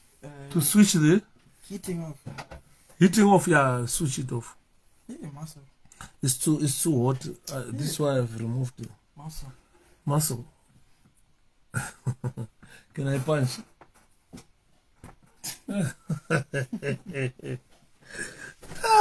Guys, I know. Mwananga dara masuru. Zanu yatoramba kuti tsenanga mune party yake vanoita demonstrate ku South African embassy. Imagine. These are the people who wrote a letter to American embassy to say, look, why was George Floyd killed? What crime did George Floyd committed? A Zimbabwean is murdered in South Africa. They never even a day write a letter to South African embassy demanding answers to why 𝗣𝗲𝘁𝗂𝗿𝘀 was killed. They never even asked ZANU-PF why Mboneni Ncube was killed. But they had guts to demonstrate violently against the killing of George Floyd. But they can't demonstrate against the killing of their own citizen. You understand? So we have got a political party that operated during, or two political parties which joined hands, ZAP and ZANU, who operated during the struggle war, who were guided by the ancestral, by their ancestors, or medium spirits. And after that war, I think their medium spirits deserted them. And for kuchine mdzimu unoteerera ZANU. And funge notizo mdzimu wacho chayo waitarisira kuti nchabikirwa doro kana ZANU yakutonga. Asana mbona ZANU ichibika doro utenda wadzimu. Andisati kana kuti chechiwo zvayo ngoitawo chechi. Ukanzwa wachitabira ndekureza mari yekupa kana Mugabe kana kupa Mnangagwa kuti akwire ndege aende nemhuri yake ku France unodya mari. France ikawati aiwa isusu hatikudei kuno, garai kunyika kwenu. Andi muri kuona. Saka nyaya yati kutaura iyoyo inyaya yakaoma. Ladies and gentlemen, the people of Zimbabwe have gone through a lot. Dai kwakune midzimu yana mbuya nanda ichivabatsira. The people of Zimbabwe, we are in what we call captivity. And when you are in captivity, you are kidnapped anytime. You are abducted in any time. You are held a prisoner or hostage anytime. Hazvina time munyika medu. Nyika yedu is a life-threatening country. It is no longer a country where people will feel safe. It's like an illness, nyika yedu. It's a life-threatening illness. Zimbabwe on its own. You kugara Zimbabwe, you never know when you will be kidnapped, when you will be abducted, when you will be beaten, when you will be injured. Because of when you face violent death like Mboneni. Anchivan was supposed to have been done after independence, area by area, thanking to the spirit mediums of those areas. But hapana chakaito. They were overzealous. They were overzealous, these people. Because minister, baba, they were overzealous. They never turned back to realize that if it's true that the ancestors were behind them to liberate Zimbabwe, they needed to appease the beast. But they never did that. And pese panopiswa mazimbo ku South Africa dzimwe nyika dzinoita pa South Africa embassy, but the ZANU government inorambidza mazimba to demonstrate against South Africa. It's like unoona kuti vanotanga ndo vari kutuma South Africa kana ANC kuti urayai maZimbabweans, kill them. You understand? So we are suffering violent deaths in South Africa.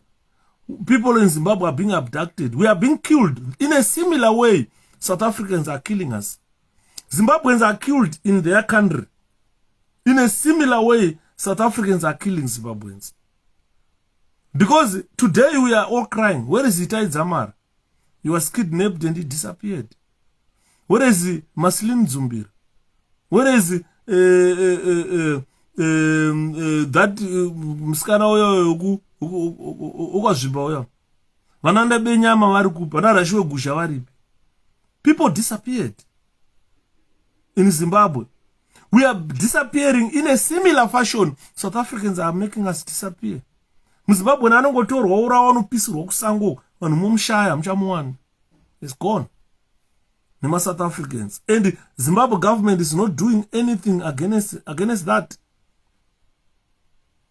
Death caused by Zimbabwe government. And they will tell you we are looking into it, we are investigating, that's it. They will never investigate that. And ukada kuona how these people are dying in South Africa. Vanarukurwa nendodo, vamwe vari kupfurwa. Vamwe nanhasi vari kungothreatenwa ubude. In South Africa people are being knifed. Baiwa nebanga uchifa. Mune magun battles in South Africa, mune magenga. Uri wangomira hako wabata foni yako unonzwa futi mgotsi. Watotorwa foni watofa.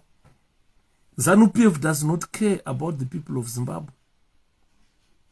They don't care about us. They don't care about all these killings. They don't care.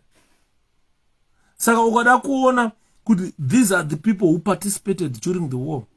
These are the people who understand the issue about spirituality connectedness.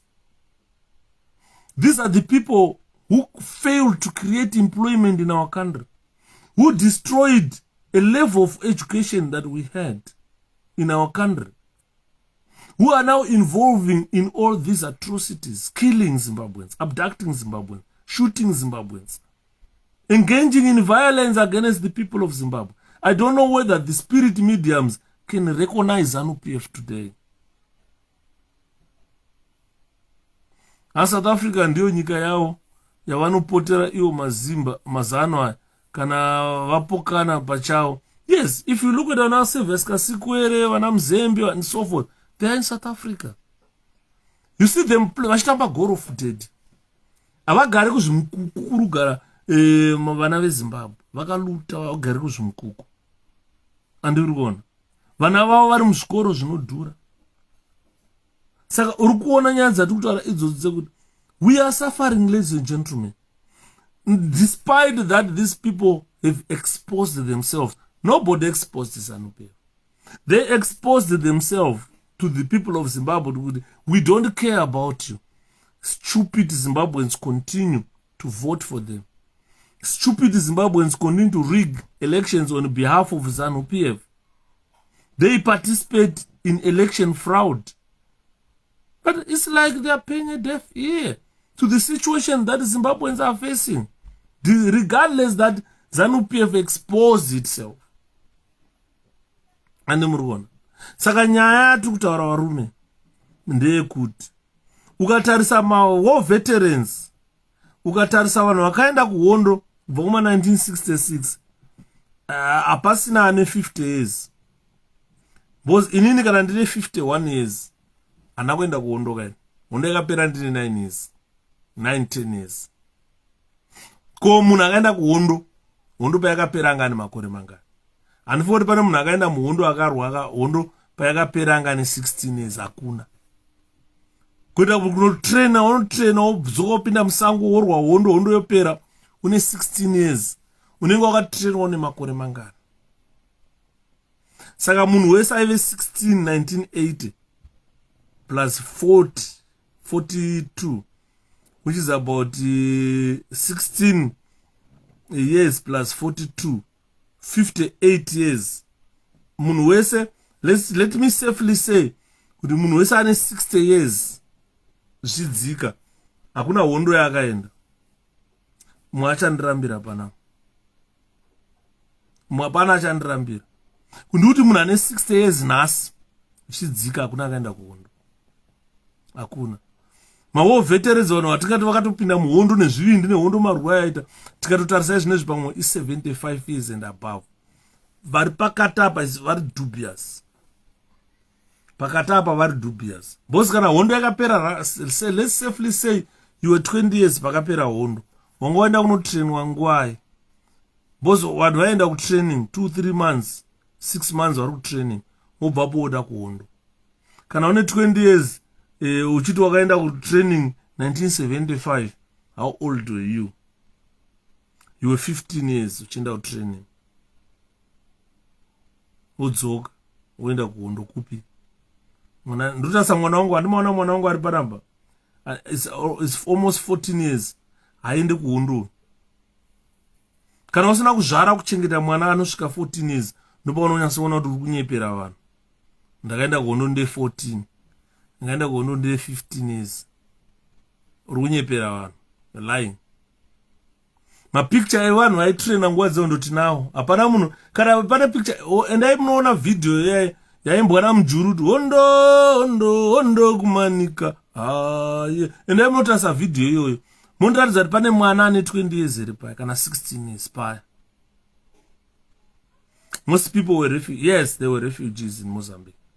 Bosi kaita pa video yokuimba hondo kumanyika. Hapana mwana ane 20 years paya kana 16 years hapana. Vatarisei vai. Amwakatone ndebvu dzatochena paya. Andiri muri kuona. Saka what I am saying here is we must look at things, ladies and gentlemen, especially from the spirituality side. What these people believed during the war, what took them through the war, what the spirit said to them, and where is that spirit today? Mweya wavo wavaitaura kuti mudzimu yedu iri kutitungamira, iri kuti kudii nazvo zuva ranhasi. Chii chiri kuitika zuva ranhasi? Tinyatsonzwisa kuti mweya wavo uri kuti chii? Mwari wavo mbuya nehanda, mwari wavo ari kuti chii mbuya nehanda nezvaiitika nyika ino? Andiri mona. Saka tibatsirei mazimba kuti mwari wavo ari kuti kudii nezvaita nyika, zvaita Zimbabwe nhasi. Mwari wavo ari kudii? Nzvimbo iri pakati paLimpopo naZambezi. What is ancestral spirit saying? What is ancestral spirit doing? Zvii zviri kuitwa nemweya waMwari?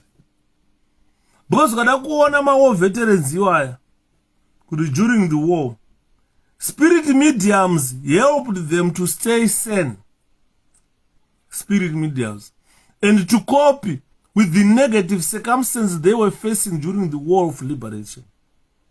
The spirits of the dead, as they spoke through the living, helped them by instilling in them the spirit of courage.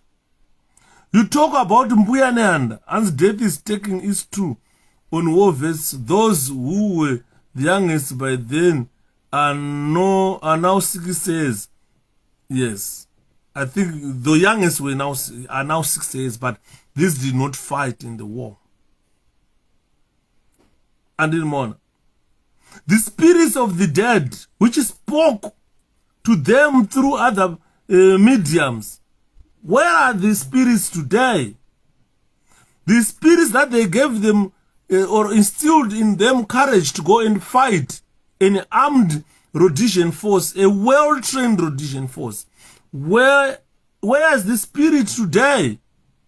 If they talk about Mpuyane and 𝗪𝗲𝘁𝗂𝗿𝘆, these were two of the well-known medium spirits, and during the war were reported to have always urged the veterans to keep on fighting and not to lose hope. Mpuyane nakasekuru-Kagube ndo vainzi ava vaiti vakauya vaitaura vachiti, rambai muchirwa vana vangu, musaruza hope, mapfupa angu achamuka. Handiti mukanzwa kuti zvitaurwa hanzi Mpuyane vakati mapfupa avo achamuka.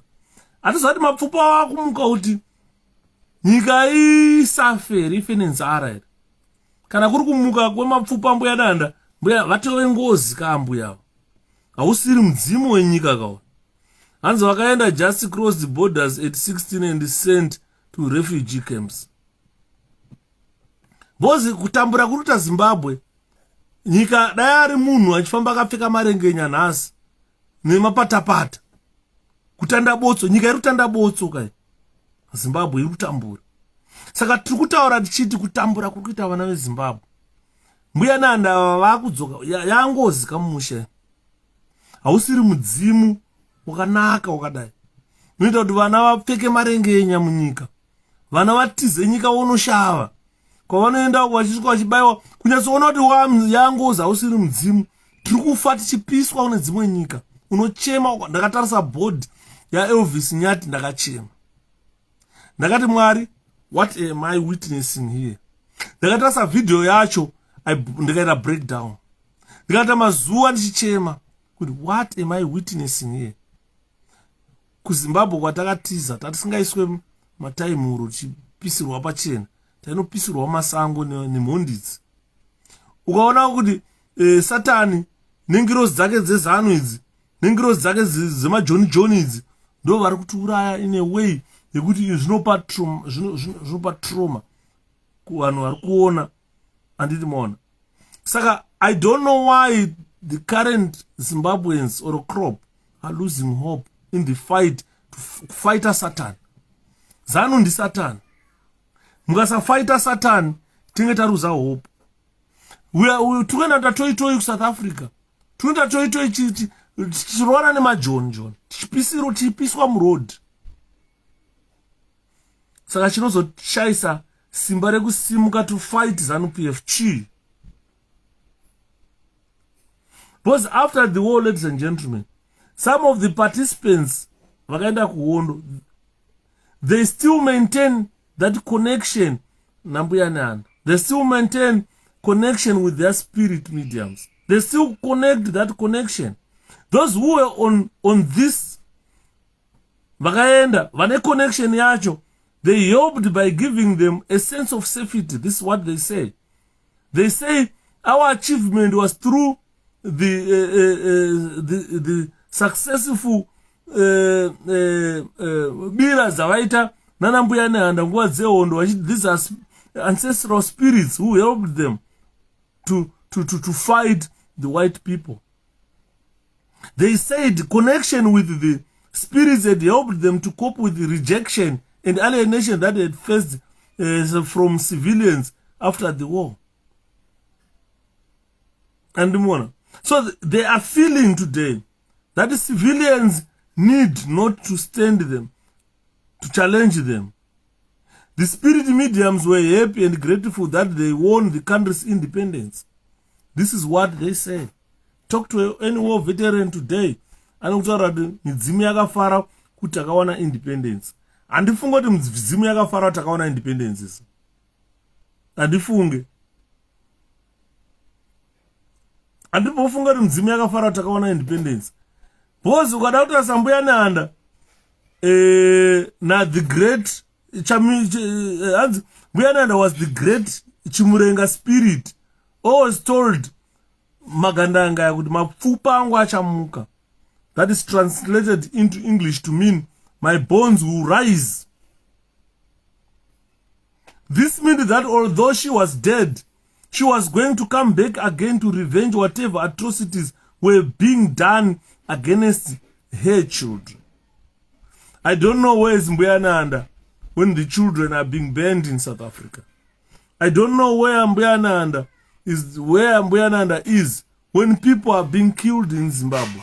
When Itai Zamara goes missing, Rashwe Gusha goes missing, Maslin Zumbira goes missing, Tondera Indira getting killed, Ndara Mbwandarika getting killed by the same ZANU-PF people who believe that Mbuya Nanda helped them to guide through this war.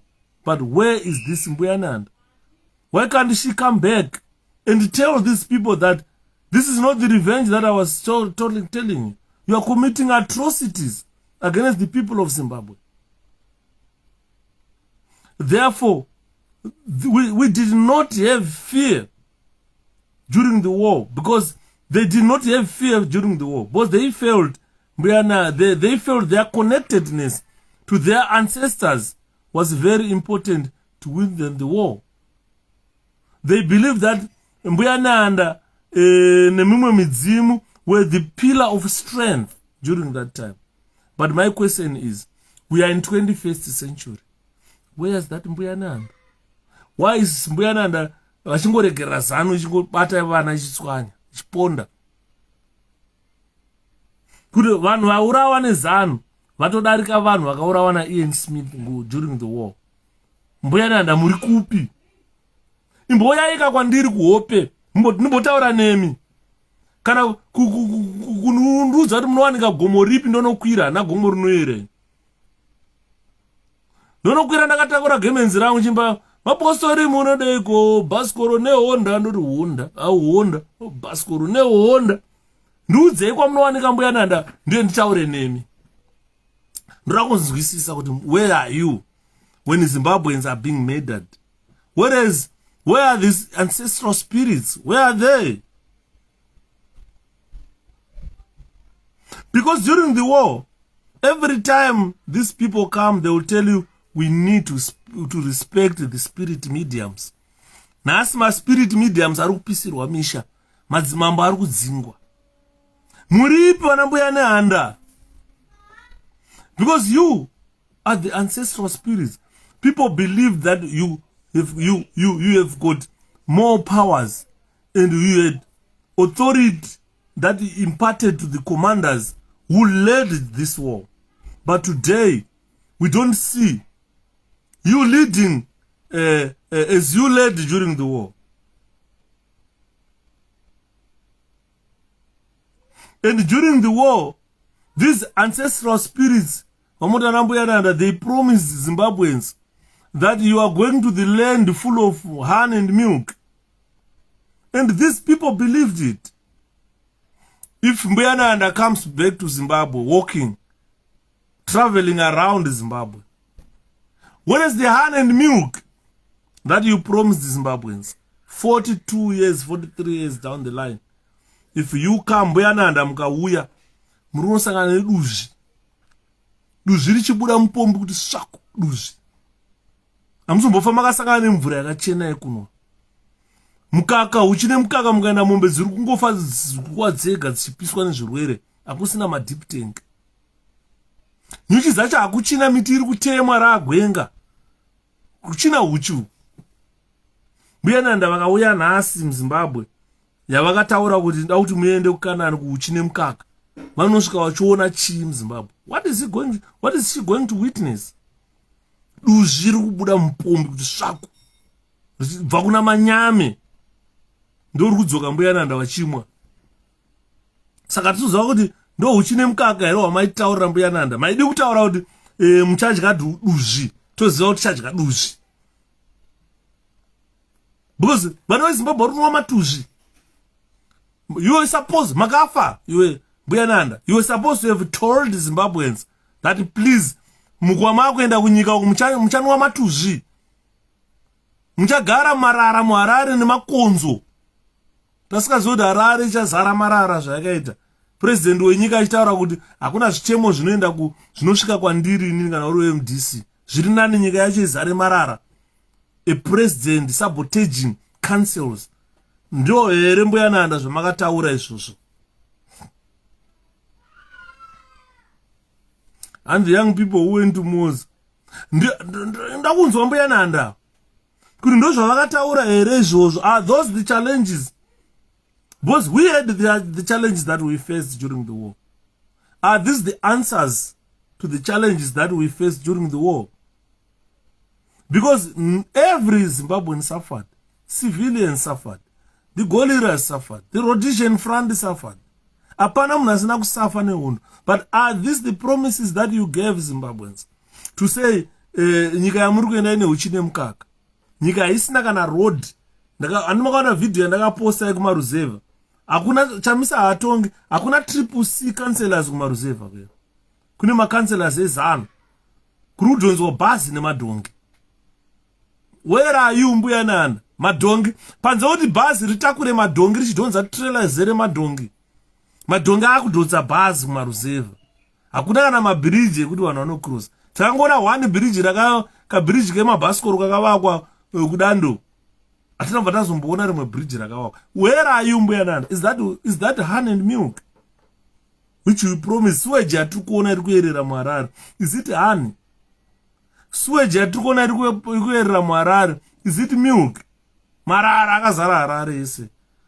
President achitaura zvichemo zvekanzuro yeMDC asvike kwandiri. Ndo uchine mukaka wacho here nhaye mbuya Nanda. Tikazotaura kuti mbuya varaye hure, vanhu mazano ochema. Ukaona mudzora mudzimu musha wehure, kana muna mbuya kana atete vakafa vari hure, mukadzora mudzimu wemunotambura. Kurungwana waimba mudzimu dzoka, here mudzimu dzoka iwo wachiridza ngoma. Andiwana. Ndofunga takadzora dzimu rehure isusu tichifunga ndimbuya Nanda. Because dai anga ari mbuya Nanda vakalidha hondo yechimurenga vachitaurira magandanga kuti handei kuhondo muzopinda munyika ine uchine mukaka. Ndofunga by now ngadai mudzimu wacho kwauri uchiona kuti munyika hakusina nyonzi uchine mukaka, rangove sewage nemarara munyika. Vanhu vakudla dhodhi, kumwa mvura ine dhodhi. Imagine kumwa weti, kusanganisira weti yevanhu vese vari muHarare yopinda muna Manyame, yopombwa futi back mupombi, vanhu pfoo muchinwa, vanhu vachifane korera muHarare. Handiziva mbuya Nanda wacho kuti ndo uchine mukaka wamaitaura herewo 43 years of independence. Because ZANU-PF has never even sat down to discuss all these issues that we are talking about. Where are they failing? Why are they failing? Kuti mudzimu wavari kuda wavakanamata wavakamisa chidhori chavakamisa chachiya vachiti ndimbuya Nanda chidhori chiya ndo chikukonzeresa vanhu kumwa sewage kachiya. We are in more difficulties than we were during the war. And so Zimbabwe appears uninteresting, guys. It's very painful what Zimbabweans are going through. The spirit mediums of mbuya Nanda and whoever ari kunamatwa nevana Zimbabwe has rewarded us nekumwa matuzvi, has rewarded us netsvina muZimbabwe, kuparadza nyika, kuparadza kana iriwo mudzimu yambuya Nanda.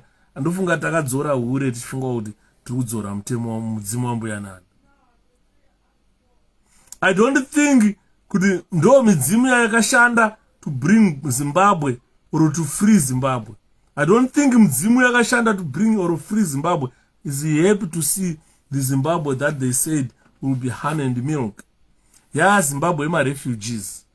Ukaya ku UK unotofunga kuti ukaya ku UK unotofunga kuti wasvika kuJongwe House mawandiro akaita mazano akapfeka ma-t-shirts id vachiti id pfe muno vakatiza nyika yambuya nanda ine uchi nemukaka isakatiza mbuya munyika yambuya nanda inoti mune matuzvi nemarara ivo vaiona matuzvi ari muHarare ari kuyerera vachiti mukaka vakaona marara voti uchi vati vakatiza mazano vakasiyana nazvo vakatiza vari kunze kwenyika vanongachidadzira kuti pfe voterai pfe ikoko kazizwa umwe muhovheta achiti hakuna slogan yezanu inonzi pfe iye akazombochinja slogan yezanu kuiti pfe ndiyani zvinofanira kugarurwa zvine constitution kaizvo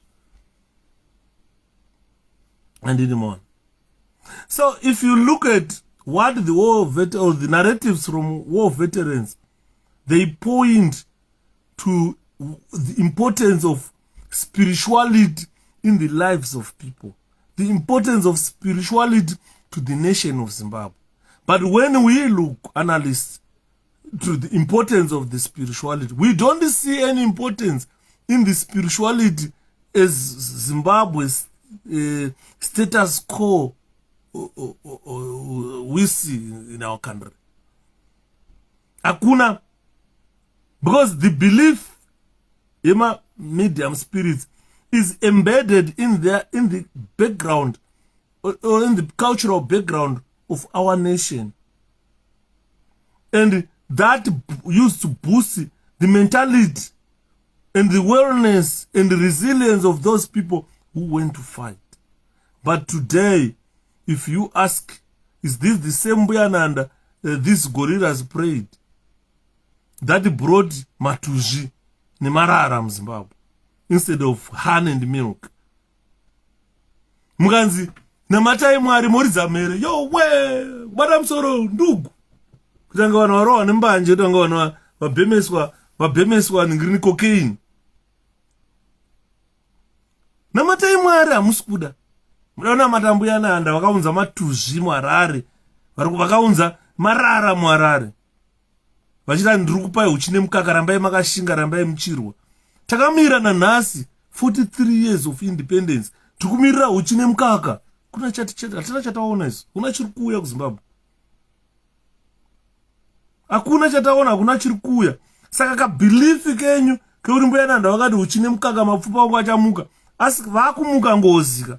Yangoza usiri mudzimu.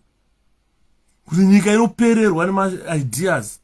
Munotora ma-doctors kuvaita ma-minister, ma-professors kumutanzi Mutuli Ncube, finance minister, a professor in economics or in finance, who has got no idea how to run a country. Anogadzira 100 bond, RTGS, $100 RTGS here. Here RTGS it worth 33 cents. I think 𝗩𝗲𝘁𝗶𝗶𝗁 $100 in Zimbabwe. Paper rari kuprinda iroro rinocosta 50 cents. Kutenga paper rekuprinda $100 it costs 50 cents. But value yemari yaprindwa ipapo it worth 33 cents. Then there is a loss in every $100 note ravanoprinda rekuma 27 cents or 17 cents. Every $100 yawabata maoko mako, there is a loss to that $100. Paper rekuprinda mari iyoyo, paper rekuprinda mari iyoyo rinocosta 50 cents. Mari yacho inoweta 33 cents. Saka RBZ painoprinda mari iyoyo $100 inenge ichiruza 17 cents US. Bosi paper racho roweta 50 cents yeku America. Mari yaprindwa papepa iro inoweta 33 cents.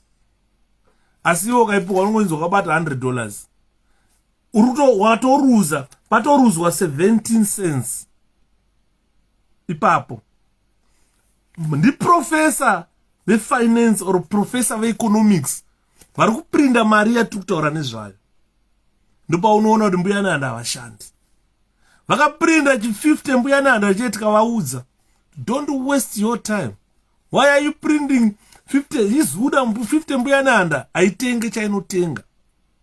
Yana zvangu emapepa kuti ukafamba murodhi unenge uchitsikira ma50 mbuya Nanda aya. Mbuya Nanda wacho, I think it's a way of showing ZANU-PF that this does not work. You are not the rightful owners to run this country. Murima geti crusher. You are trying to force it. ZANU-PF will never bring sanity to our country. So the cultural belief that these people have, the supernatural belief that they possess, it has been rejected by Mbuya Nanda.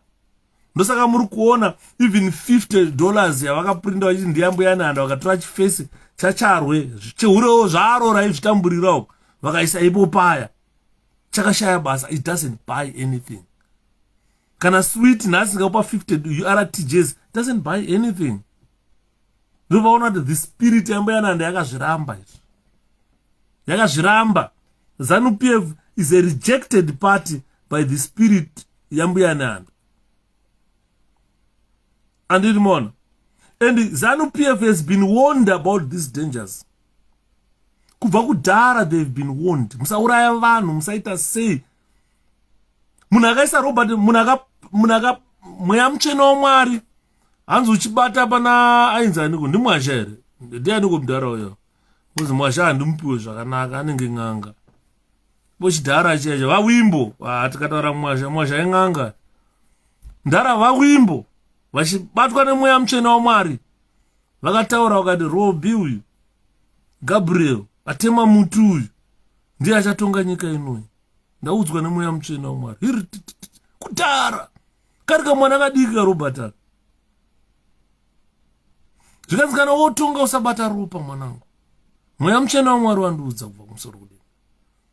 Kungoti gedye chete ngozi nhasi waPrime Minister mangwana bhamba rondevere. Yeah? Mangwana Mugaba bhamba rondevere wakutozipa vanhu zvarambwa nemweya muchena waMwari. Andidi mona. Ndosaka muchiona mazano achichema kuti pakataurwa nezvemweya muchena waMwari vanoridza mmere. Hanzi taurai nezvemudzimu. Ukabvunza kuti mudzimu wakakuitirei, hanzi ndo wakatisunungura. Ukati wakusunungurai wakati chii? Wakati muchapinda munyika ine uchi nemukaka. Saka masuweji ari kuyerera iuchi nemukaka here. Duzvi riri kubuda, ukavhura pombi inenge kudzipwa neduzvi svaku. Duzvi. Pombi iri kutodhota mugari kunobata mhuno mumba mabuda mvura ine matuzvi. Ndo uchi nemukaka here wamuri kutaura mazano. Saka you can clearly see that the spirit of Mbuya Nanda, it has rejected ZANU-PF. And I don't know why Zimbabweans, you continue to try to be intimidated. Tivoterei mukarega tokupisirei misha tokuroi tokuita sei. And muchiteedzera izvozvo. How can you continue suffering pane party which was rejected by the spirit medium or by the ancestors of that country? Andini mona. Imotaura kuti kana Mbuya Nanda vaibuda nguva dzehondo vachitaura, where's Mbuya Nanda now? Apedza kubuda sei muZimbabwe? Apedzera kubuda pana Lina kuchikutu. Tinozombonzwa kuti Mbuya Nanda wakubuda futi panani? Ukaya ng'anga yanzi Ronika yakawakwidza mudenga muchinhoyi ikati kwaita dhiziri pachinhoyi. Vakamhanya nemajeti nechii. ZANU yese kati manna from heaven, purified diesel, oozing from a rock in Chinhoyi. Vakakutokemba vakataura kuti panapa pasvikiko pakutora presidential guard ugadha pano. Amene kuti Mbuya Nanda vakambopurifya dhiziri kupi. Saka you find that Zimbabwe is a rejected country. Ndosaka vachiona vachitora chimufananidzo chaMbuya Nanda is symbolic. That thing is nothing less a gentleman. Andimona.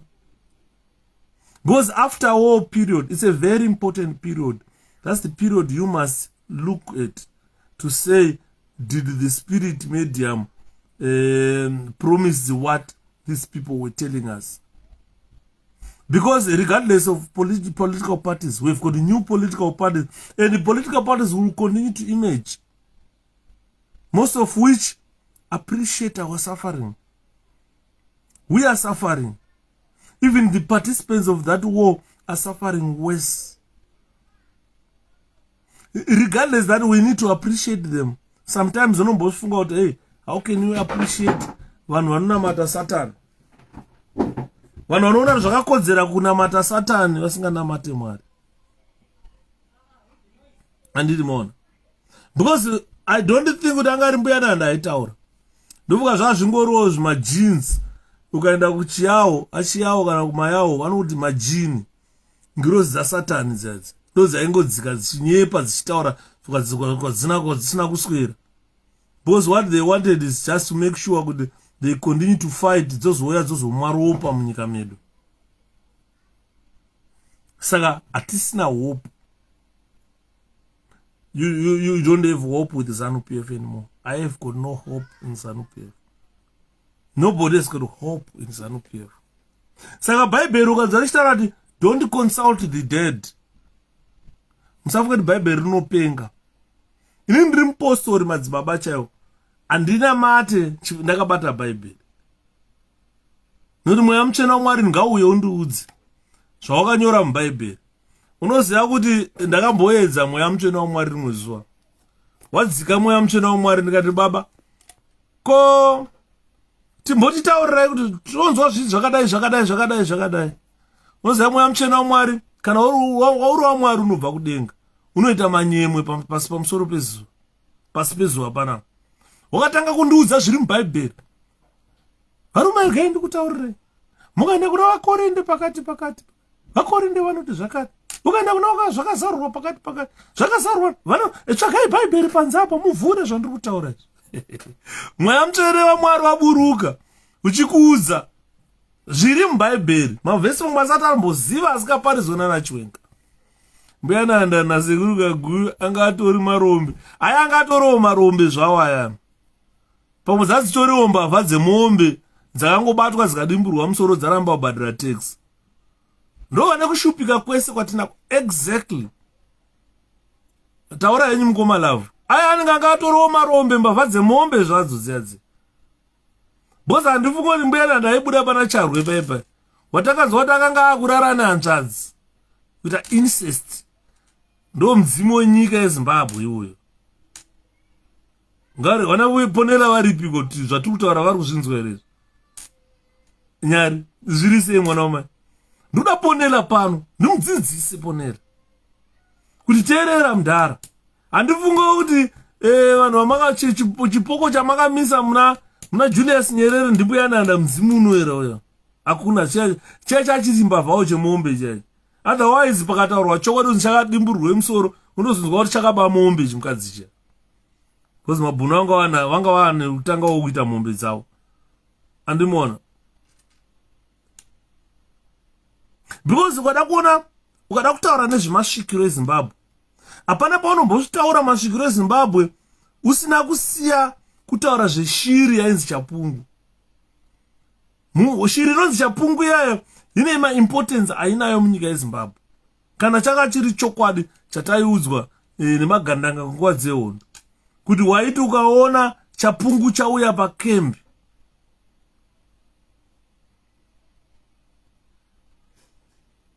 Hanzi waiti chapungu wana chaya pakembi. Kana zvezvo kuti makangoungana muri magandanga muri kuenda kuhondo. Hanzi maiti mukaona chapungu chaya chikadambura pasi kudai munoziva kuti panapa pakaipa. Pane something chiri bad that is gonna happen. And vaibva vatotiza ipapo magandanga. Vaitasa chapungu shiri yainzi chapungu yayo. Yaiva leader.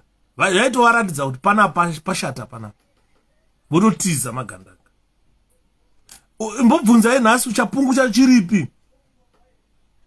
Akusina chapungu.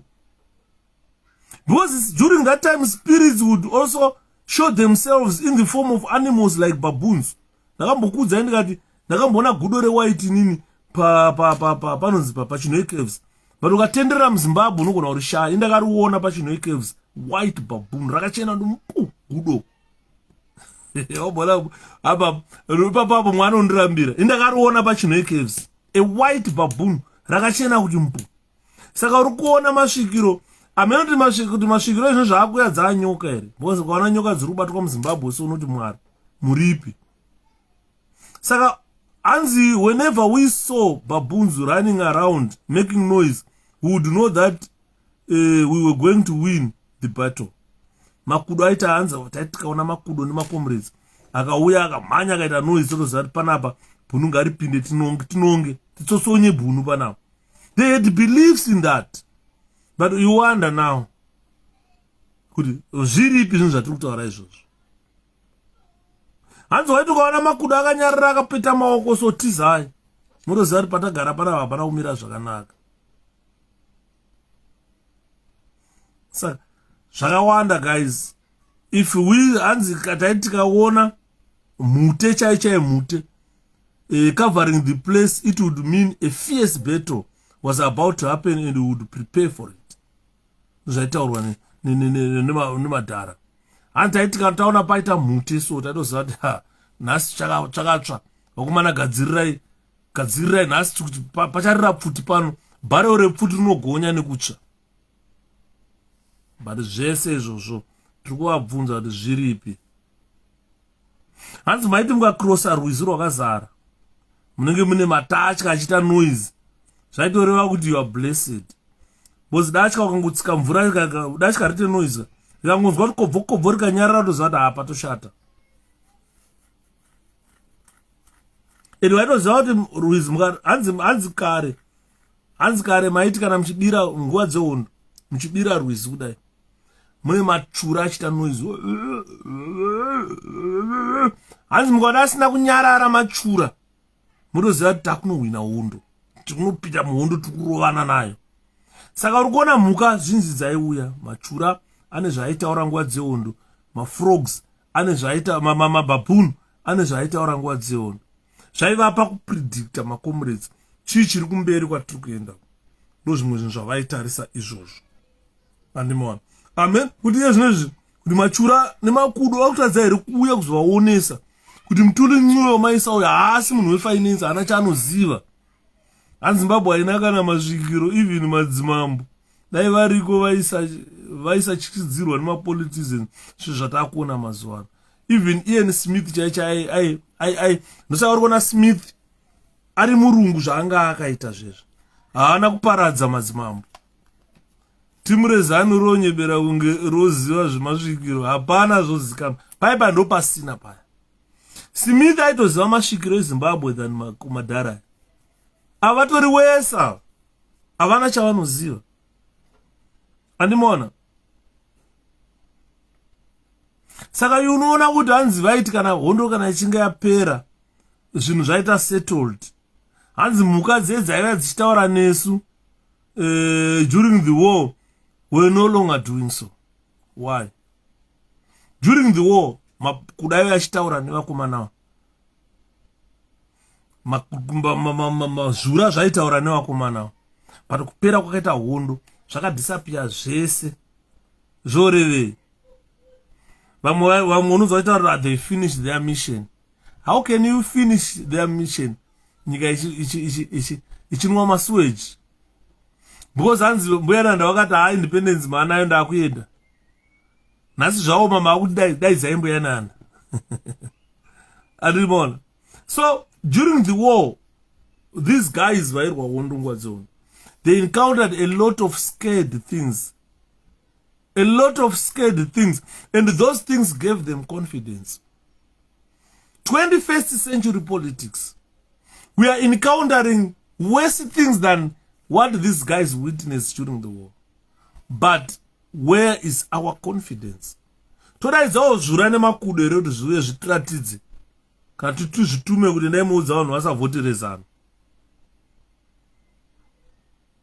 Saka you will find that if our medium spirits appreciated the sacrifice that these people took during the war, why can't our medium spirits come back and tell them kuti imbomirai zvamuri kuita, imbomirai zvamuri kuita? Because kana tiri vanhu vane macultural beliefs ekuziva kuti maspirit mediums anotigadzira, dzimwe nguva tiri kuisa maspirit mediums pasipo. Unotora mudzimu woupa kuita minister of finance mudzimu. Kamfesi kai kanonzi 𝗩𝗲𝘁𝗶𝗁𝘀. If you want to see kuti uyu mudzimu, imbomutarisa akagara apo. 𝗩𝗲𝘁𝗁𝘀 uyo. Imbomutarisa kana fesi yake, ameno zviri kumeso kwake so zvimwe, kana kuti mushonga, kana kuti chi. Ukada kumubvunza kuti mudzimu ugera apa iyoyo, ndo the way finance zvainoitwa here izvi. Akatodzima ana chaanoziva about finance. Andiriona. Saka tikutora zvidzimu tichisa kuita ma-finance minister zvidzimu. Because I think we are believing too much muzvidhori zvakaita sana mbuya Nanda. And ukatanga kubelieve zvidhori zvakaita sana mbuya Nanda, obvious finance hazimire. Mwari vanenge vatsamwa newe. Nyika yeZimbabwe inyika yakafuratirwa naMwari. Mwari vakashatirwa. Musanamata zvidhori. Namatai Mwari vanhu imimi. Andimo. Namatai Mwari. Because ukatasa ma-war veterans mazhinji reported that the spirit mediums would evoke in them a spirit of being courageous and desire to fight for their country. Most of the war veterans believed they fought in a state of spirit possession or spirit of ecstasy. They said if it were not for this, they would have been unable to fight.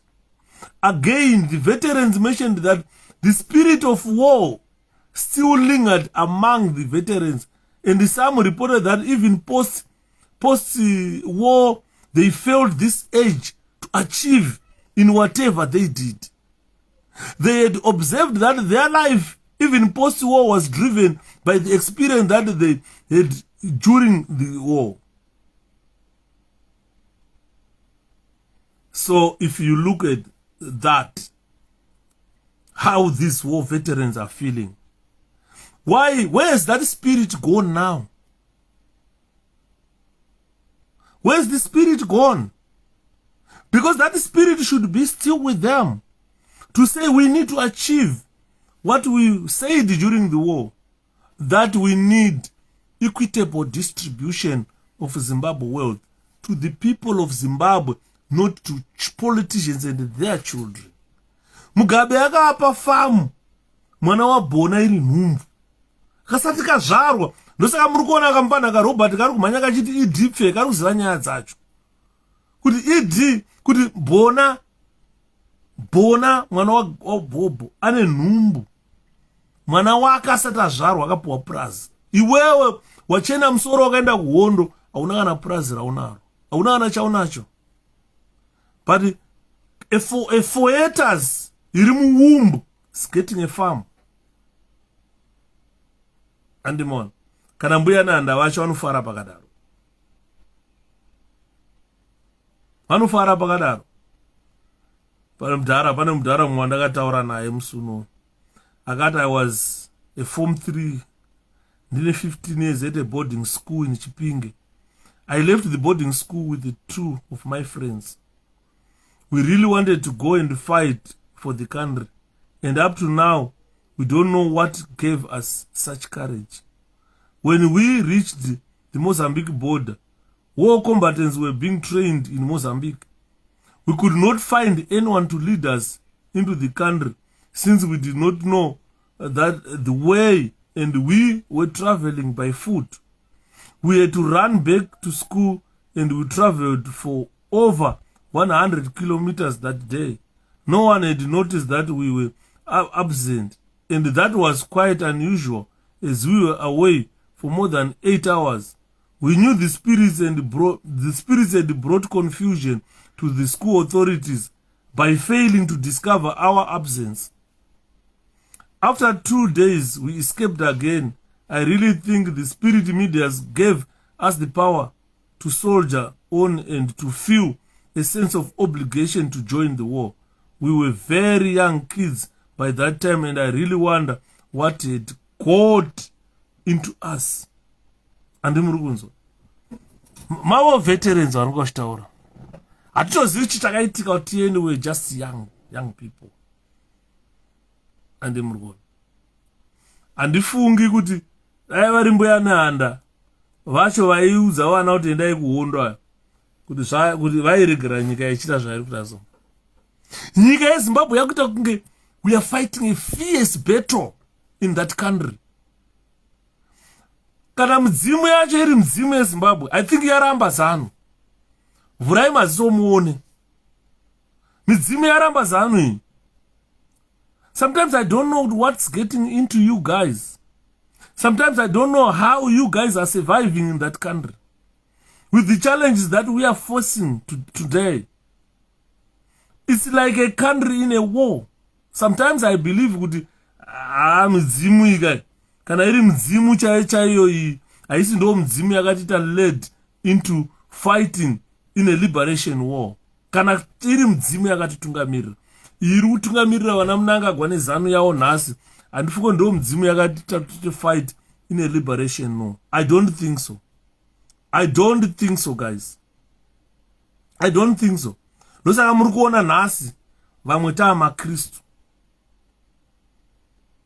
Kunyange tiri maKristu zvedu hatishore mzimu. Aiwa. Hatishore hondo kuti yakarwiwa sei. Aiwa. But tikaramba tichikonsulta vafi. Unonokonsulta mufi akaita sachinotimba. Motorova ngoma kuti mzimu odzoka chinotimba. Zvimwe zvimudzimu zvando zvamuda kutinamatisa panapa zvava zviri mbavha dzemombe. Zvimwe zvava zviri marepisi zvichiwanira vakadzi vevanhu mumadziva. Vana vachibatwa zvibharo. Chafa manje makuti chanaka nekuti chafa. Asi kuri ndipewo mari. Unopiwa mari nedzimu risina kana kumbofa rakatenga kana nyatera. Andimukona. Midzimu yakanaka rikaitanga tafa isusu muzotiomberera vana Yudha. Kana takuya toya nemakomborero. Isosvika kudenga kuna Mwari. I believe that I'll be with God. And kana ndakuya ikoko ndoya nemakomborero. Ndogona kuya ndiringirozi. Ndokomborera imese. Kwete kuda kukomborerwa nachinotimba. Andimona. Saka what we are saying, ladies and gentlemen, believing in someone who is all-knowing and very powerful is a type of emotional focused coping strategy. Believe in me. So ndiri kutaurirai pano. Midzimu iyi hakuna kwainokuendesai. Iyi midzimu yana nehanda. Siyanai nezvidhori. Handisi kuchema users. Ndiri kuchema kuti mudhara wako uyo Mugabe akatora prazi akapa zai rabhona risati rachochonywa paprazi. Mwana wangu enda kwachikoro unorova lula nhumbu ikatanga kuzvimba ndokupa prazi. But vanhu havana mapurazi. Hanzi aYudha mudzimu yenyika yakatsipikwa neumhondo wakaitwa nezano. Ndo chokwadi ichocho. Saka mwana taakuchema kumudzimu unoera. Mdzimu unoera mambo. Tinodedera. Tine nzara. Chiuya ine msa mambo. Chiuya ine msa. Tine nzara. Mdzimu unoera mambo. Ndo wataakuchemera. Izvi ngozi izvi siyanai nazvo izvi. Because ukateerera kasonga ikoti maruza here vapambe pfumi kaya. Imbokateerera ikachiimbwa. Pakakatanga kuimbwa naChingaira. Kakaimba kachinzi hondo maiona ngaimi vapambe pfumi hondo yezanu yechimurenga. Here vapambe pfumi. Hondo ichipera ndo kakatanga kuimbwa nana ndara Chingaira. But Chinks akazofa vakwira pamusoro pemba nehondo yavo yechimurenga iyoyo. Imba ichidhumiwa pasapo. Chinks achiri ngondo kuwira marabu. Kuwira marabu Chinks. Asi ndo vakavaimba vachiti hondo yakura muZimbabwe, hondo yeminda, hondo yakura todiniko. Yakazokura hondo chaiyo. Kutaura kwatuita Chingaira akaramba, vakatoramba kumuita hero. Kutoramba kumupa hero status. Akavigwa kumachonyonyo ko Chingaira. Bando waimba hondo yakura muZimbabwe, hondo yeminda. Vachizunza basa, hondo yakura toriniko. Iyo hondo yakura muZimbabwe. Akavigwa kunge imbwa. Andini mona, kuigwa kunge imbwa chinks. Asi chele yadhiwa. Yadyiwa Yuda. Chelsea chiri timu yebhora reya. Iri kudyirwa kubhomba Ukraine. Handifori gore rinouya kana Chelsea inenge ichipo ya. Akarega kuitengesa haiwa zvatopera. Handimona. Saka you find kuti my songs chayo nguva dzehondo. They played a very important part yekumika. Saka mchero kana ndikauya soka nenge chingorwa morari kuitira kuti zvinakidze. Boss kuimba chaiko kunopa kuti vanhu vaite sei.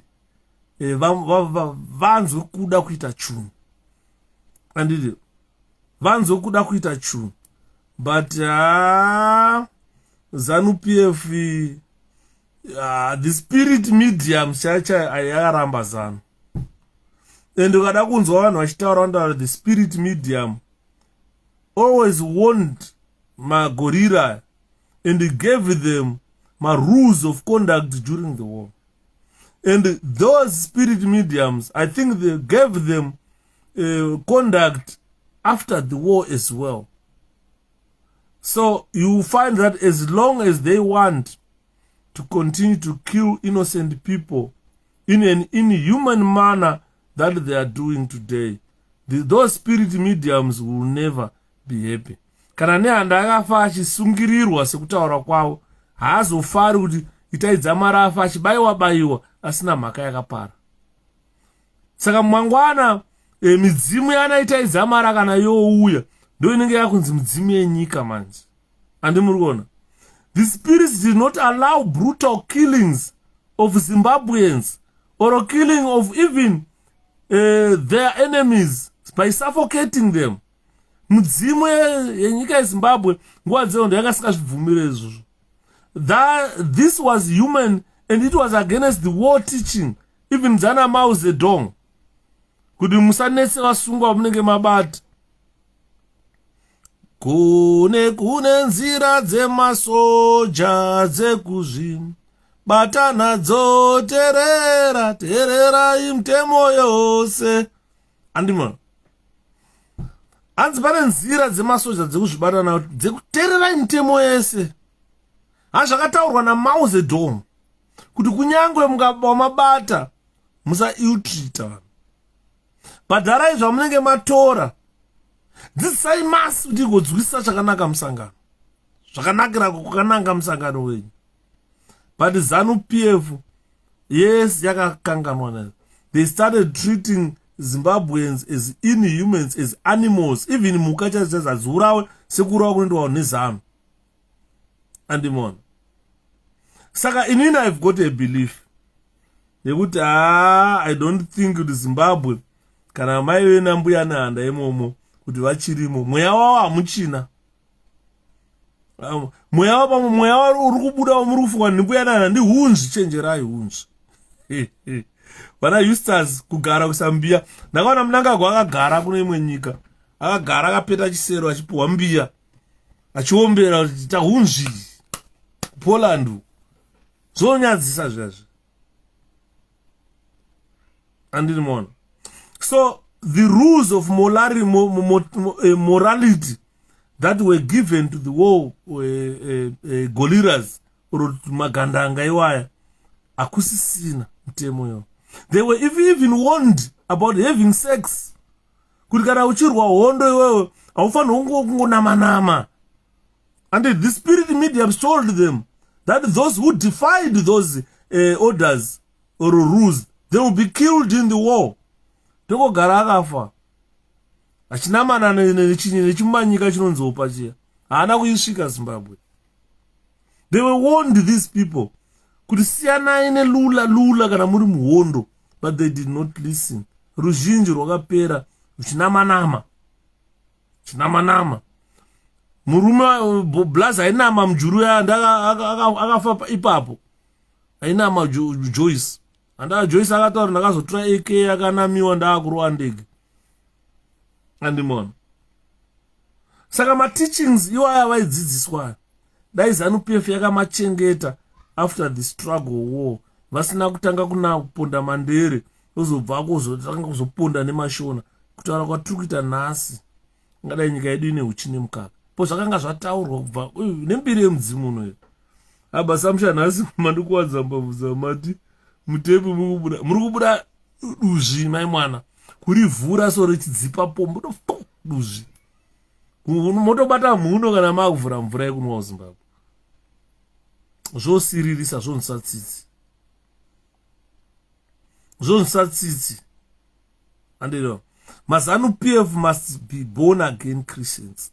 Vakada kuti nyika yeZimbabwe inake, they must have maroles avanoplaya kuchurch kwete kupolitics. They must surrender their life to God. ZANU-PF kana muchindinzwa nhasi vana Mnangagwa, you must surrender your lives to God. Because mukagara a godly life, you will live forever. God must be in you. Kana mvura yekunwa chai muchaona ichichena andimona, you must be guided by God. If you want to run Zimbabwe, be guided by God. Ukagaidwa nevafi, ukagaidwa nambuya nehanda, tinge takuda kuziva kuti tinawo mbuya nehanda vanonzi Mutulincwe. Kana atopirinda mari inotodhura kupirinda munyika than kugara musina mari yacho. Saka wakanzwa president Chamisa vachingotaura kuti God is in control. Our destiny as Zimbabwe is controlled by God. Zimbabweans munhu wenyama kana dzimu iro ratiri kutaura rinonzi mbuya nehanda is helpless. That one can no longer take you out of this quagmire. So what we need is to understand that your life is under God's control. If you don't pray God, uchinamata chidhori chakamiswa naMnangagwa chiya naBhahari, be careful. Be very careful. And be very careful. Because when we thought they were fighting whites, they wanted to liberate Zimbabwe from these colonialists and defeat them. We never knew that they were fighting for their pockets, they were fighting for themselves.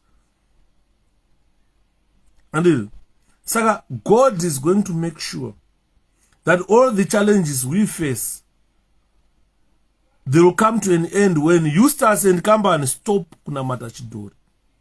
Musanamata chidhori chakaiswa na Mnangagwa chiyachi. Hachina economic significance chidhori chiya. Cannot stop economic recession or depression. That can't stop chidhori chiya hachina. Chidhori chiya hachikupeka na hupfu chiyachi. Murukunzwa. But God will help us through all these problems. Isai Mwari mberi. Musaisa chidhori mberi. Musataura zvambuya nehanda vana gudo. Unoona murume mukuru kudikitira achisenga nemakundebva anenge ebenzu. Achitogo. Chimudhara chiya chinonzani chiya.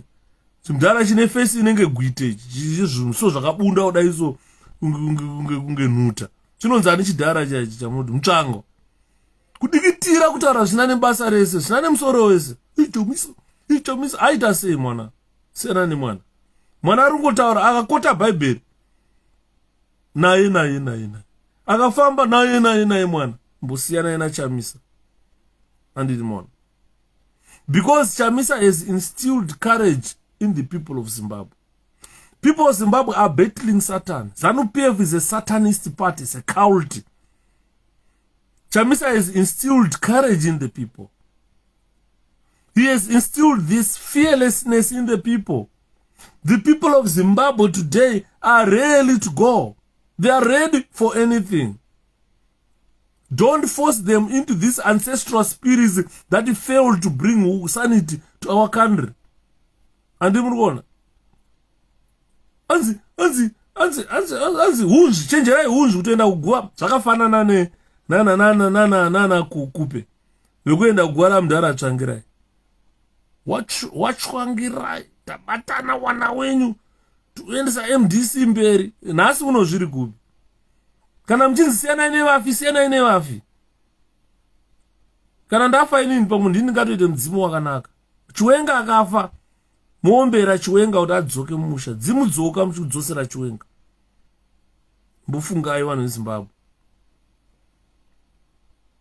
ngati mbofungai vana veZimbabwe kuti alright kana tine belief yekuti mudzimu spirit mediums helped the war veterans to avoid cruel killings during the war. Why are they killing Zimbabweans after the war? Why? They are killing Zimbabweans after the war, but vanozwa chitaura kuti mudzimu yairamba kuti vaurawe zviri brutal during the war. Andimon. Saka tikutaura madhara kuti imbotinyarai shomanini. Kana muchicommunicata nemamedium spirits enyu mbovaudzai kuti mbovabvunzai mamedium spirits enyu kuti moda kuti tiite toita mabiko here tichiimba tichidhensa kuti muone kuti nyika yaparara. Bozi mbuya nanda vachakuita kunge munhu asina maziso ekuona kuti nyika vanhu vari kumwa sewage kumwa matuzvi. Andimona zvinhu zvinotirwadza. Tamu 21st century. Mu 21st century ndo matikutaura kuti atichada traumatic events zvekunzi kuhondo zvakazodii. Toda ma-strategies ekuti nyika inake. It is very important to understand, guys, this issue of ancestral spirits, the issue of economy, the issue of 21st century. Uri kubelieve mbuya nanda vakafa 1890 chakuti. Munhu achitomisa statue yambuya ukana kuAmerica vachisa face yemunhu pamari ane chekuita nenyika yaAmerica neeconomy yaAmerica. Havangoname zvidhori ukaona America unoona wakawanda stere nemaboy akaenda ana Martin Luther King wakafako. Havangoname zvidhori neyekuti imimi muri kungoda chete chidhori chenyu kuti chinamatiwe. Andiri mona imbotikwanirai mazano imbokwanai shomanini tisatataura. Saka ladies and gentlemen, nyaya ndachitaura panapa inyaya yemamedium spirits kuti midzimu iyeyo yainamatiwa nguva dzehondo yaakutidyisa duzvi takumwa matuzvi. Harare vakambotaura naneyanda kuti kuchauya hanzi kuchauya hanzi kuri kuya nyika ine uchi nemukaka. Nanhasi 42 years takamirira uchi nemukaka. Hapana uchi nemukaka watiri kuona. Tutomuswa sewage. Saka I know kuti kune vanhu vaka wasting money buying that statue. It's wasting of money. Zimbabweans, I understand. I am not saying kuti musanamate mudzimu yenyu. Kana vamwe vedu makakurira mumahari muchitemwa nyora muchifukidzwa zvimutombo zvekunzi hamene ruzotyisa here. I'm not saying regerai kunamata mudzimu yenyu. Your spirit, the spirits of the dead, some of you still believe, are not dead but alive, making known through the tensed board of the medium, just like what Mbuya Nanda does. The medium is the middle, standing on a point of mediation between death and life. So I want you to see this. Kuti munhu akafa, dai vana Mbuya Nanda vaitaura pachimuti. Mwari vakataura pachimuti kuna Mozisi. Vakamuti bvisa shangu dzako nzvimbo yawo ichena. Havana kuenda kunopinda mutumbi wemunhu to make that human being tense kuti hanzi you are a medium. God spoke kuna Mozisi riri gwenzi raipfuta. Bvisa shangu dzako wandoona nzvimbo yawo iri ichena. Andimona. Ndipo unofanira kuona ukuru ipapo kuti chikuru chi munhu akafa kana akudzoka mwakuita mudzimu mumusha anotsvaga pane munhu waanonobuda upinda imomo otanga kutaura. Asi haakwanise kutaura pachimuti asi Mwari vakataura pachimuti pamutumbi waMozisi vakamudibvisa shangu dzako nzvimbo yauri itsvene. Uchanzwa murakasha achizviramba izvozvo zvaakakura achiverenga mubhaibheri every day, achipinda kuklasi wakutonzi bata bhaibheri verenga. Vamwe wedu ndisaigona kuverenga kaisusu, ndisainzi bata bhaibheri verenga shepherd vhesi. Totaridza Mwari waka Mozisi akafamba akaona gwenzi richipfuta, akabva anzwa izwi richitaura, pfugama Mozisi, bvisa shangu dzako nzvimbo yauri itsvene, ndini Mwari wako weIsraeri, ndinoda kutuma kuvana veIjipita, unonditorera vana vangu Mozisi. Mozisi akagunun'una kuna baba akati, baba ndinokakama ini, munondituma ndosvika ndichiti ndinani kwavari? Munoziva mhosva dzandakasiya ndapara, ndakasiya ndauraya muEgyptian ndikafusira muvhu, saka ndasvika kuvana veIsraeri ndosvika ndichiti kudii? Handiri kuona Mwari vaitaura vachipindurana naye, vakamuratidza simba rake. Rovera tsvimbo yakabata pasi uone kuti inoitei. Bado pakabuda anakonda, zvikanzi nyoka dzese dzaFaro dzinonodyiwa neiyoyo, riri gwenzi richitaura. Handidi. Saka ngatimbonamatai Mwari, ngatimbonamatai Mwari shomanini. Handimuri kuona because midzimu iyi kai yamuri kuombera inogona kungobuda iri midzimu yengozi. Vane kumusha vakamboona ngozi mumusha, vane kumusha kune ngozi zvandikutaura unozviziva. Ndofunga munhu anongotaura dai vakati vanhu vateerera Yudha kuti munopinza ngozi mumusha. Vanhu vakaona ngozi chaiyo mumusha mavanokutaurira kuti ngozi haina kumira bho, haina kumira bho zvachose. Andoona.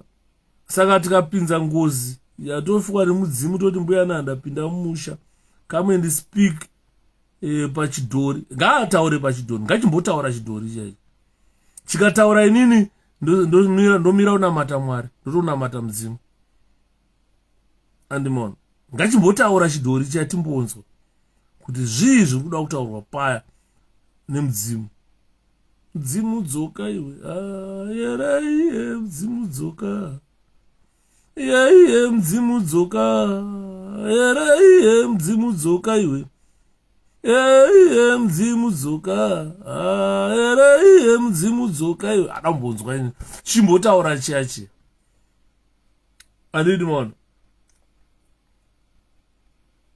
Because kana mudzimu handirambe kuti haiko. Inini ndakakutaurira here ngaindipedza. Ndakakuudzai nyaya yakaitika kumusha kwedu. Inini ndofarira kutaura ndichitaura maexamples ndichipa kumhuri kwedu. Kumusha kwedu isusu kwaive namai nini munin'ina wamai vainzi Jessica. Ndototaura nezita ravo, vakashayika mai nini wangu vainzi Jessica. Ndaive nemwe munin'ina wamai vangu vapenyu vari kumusha uku, vakamborova kunonzwa maranda, vakaroorwa nemwe murume aibudirwa nemudzimu waLobhengula. Baba munini vangu vaiti kana vaakuimba iva vaimba Lobhengula wanyamalala yemuhlangano, wanyamalala Bhengula, hamene zvaireve zvavaimba kana dzimu ravo raLobhengula rauya iroro. Saka vakasvika vakaroora mainini vangu, vakatakura mainini vangu vakaenda nawo kunonzwa maranda, kwakushaya mavhuzu kwamainzwa kuchitaurwa na Dr. Love kuyakwe. Mainini vangu vakakuenda, munin'ina wamai vangu vapenyu nanhasi. Vaenda kwamaranda vakarova mainini vangu, ndofunga kana 10 years dzakakwana tisina kumboziva kuti munhu akaenda kupi. Zvongotakurwa nemurume n'anga nya, tinozombovaona futi.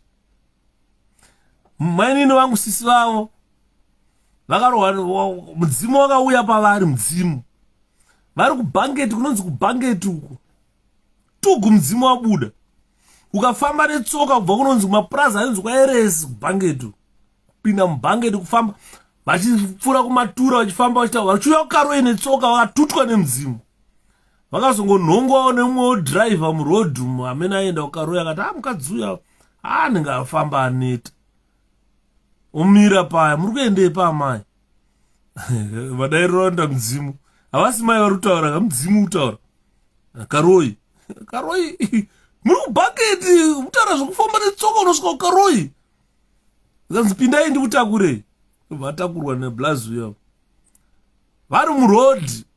Dzimu rero rakatanga kutaura nemwana aidhiraivha motikari. Uri mwana wanhingika iye. Wakazodai ukadii hanzi blazi yakashamisa, akatombomisa mota akatarisa kuti mundizivira kupi.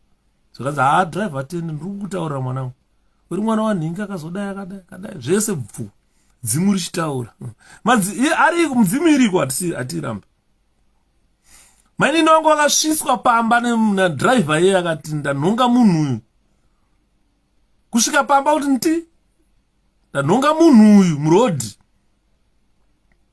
vakadaidzwa nambuya vakauya dzimu rikataura kuti ndakunotora mwana wangu ndiri kuziva paari musango mainini vangu inini munin'ina wamai vangu vakaenda kunobuda unonzwa maranda uku unotora munin'ina wavo havana bva vambokusvika kana one day vana mbuya vakachema saka mwana anofamba sei ndindoenda iri naye nomuperekedza vakaenda kunosvika kwamaranda uku hanzi vakasvika so munin'ina wanga achibva unochera mvura amanheru mainini wangu avangomira kutarisa hanzi vakasvika padhuze naye hanatomboziva ndisisi vangu vasvika kwamaranda achirudzi hanatomboziziva vakatozonzwa kuti Tracy anoti Tracy ndiani cheuka so sisi mauya nei pano hanzi just logging ngomaida thanks for the program notigonera thank you kuchema vakambundirana vakachema mainini vangu inini kuti vabvise munin'ina wavo kwamaranda vakatonyepa zvikanzi ndauya kuzokutora munin'ina mai vakafa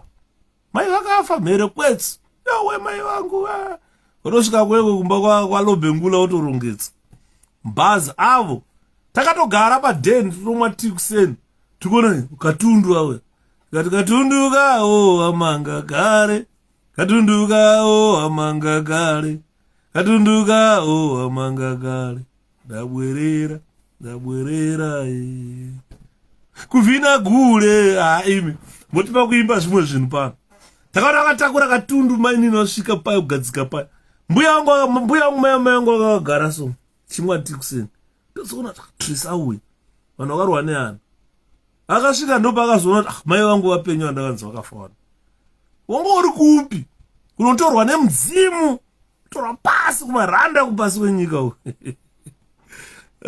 andirimaona nyaya dzemudzimu inini ndinozviziva takazviona takakura mazviri but kana taane mudzimu wakaita seuyu wounzi wenyika unosiya nyika ichinwa duzvi iwo hausi mudzimu yangozi ngozi chaiyo iyi ngozi saka meno imi munanambuya nanda wenyu nezvidhori zvenyu zvamakamisa muharare zve tozviimbira dhiri rairo vanogara mudhiri rare mbanje mudhiri rairo dhiri rare mbanje ndiriwo vakomana vanogara mudhiri rare mbanje mudhiriwo usatambe navo vanogara mudhiri rare mbanje gara mudhiri ravakomana mudhiri rare mbanje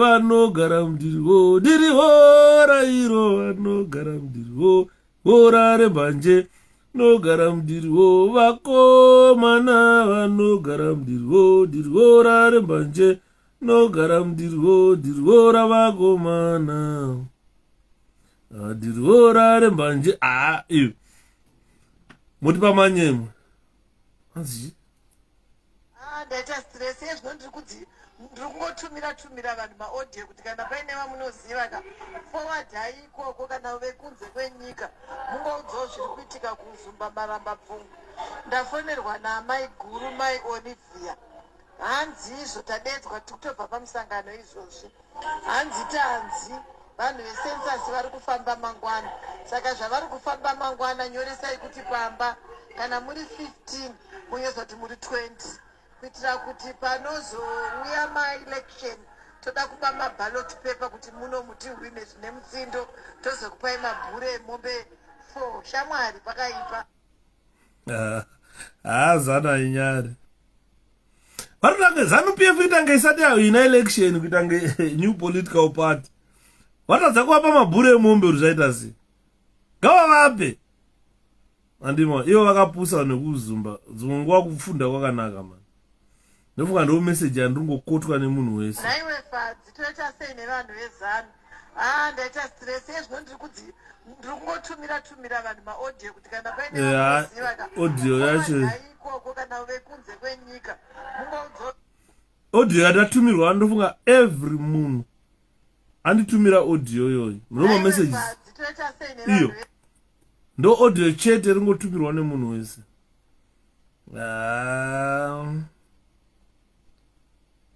Dirihora vakomana, dirihora rembanje, ivo vakomana, dirihora rembanje, vanogara mudiriho, usatambe navo, vanogara mudiriho.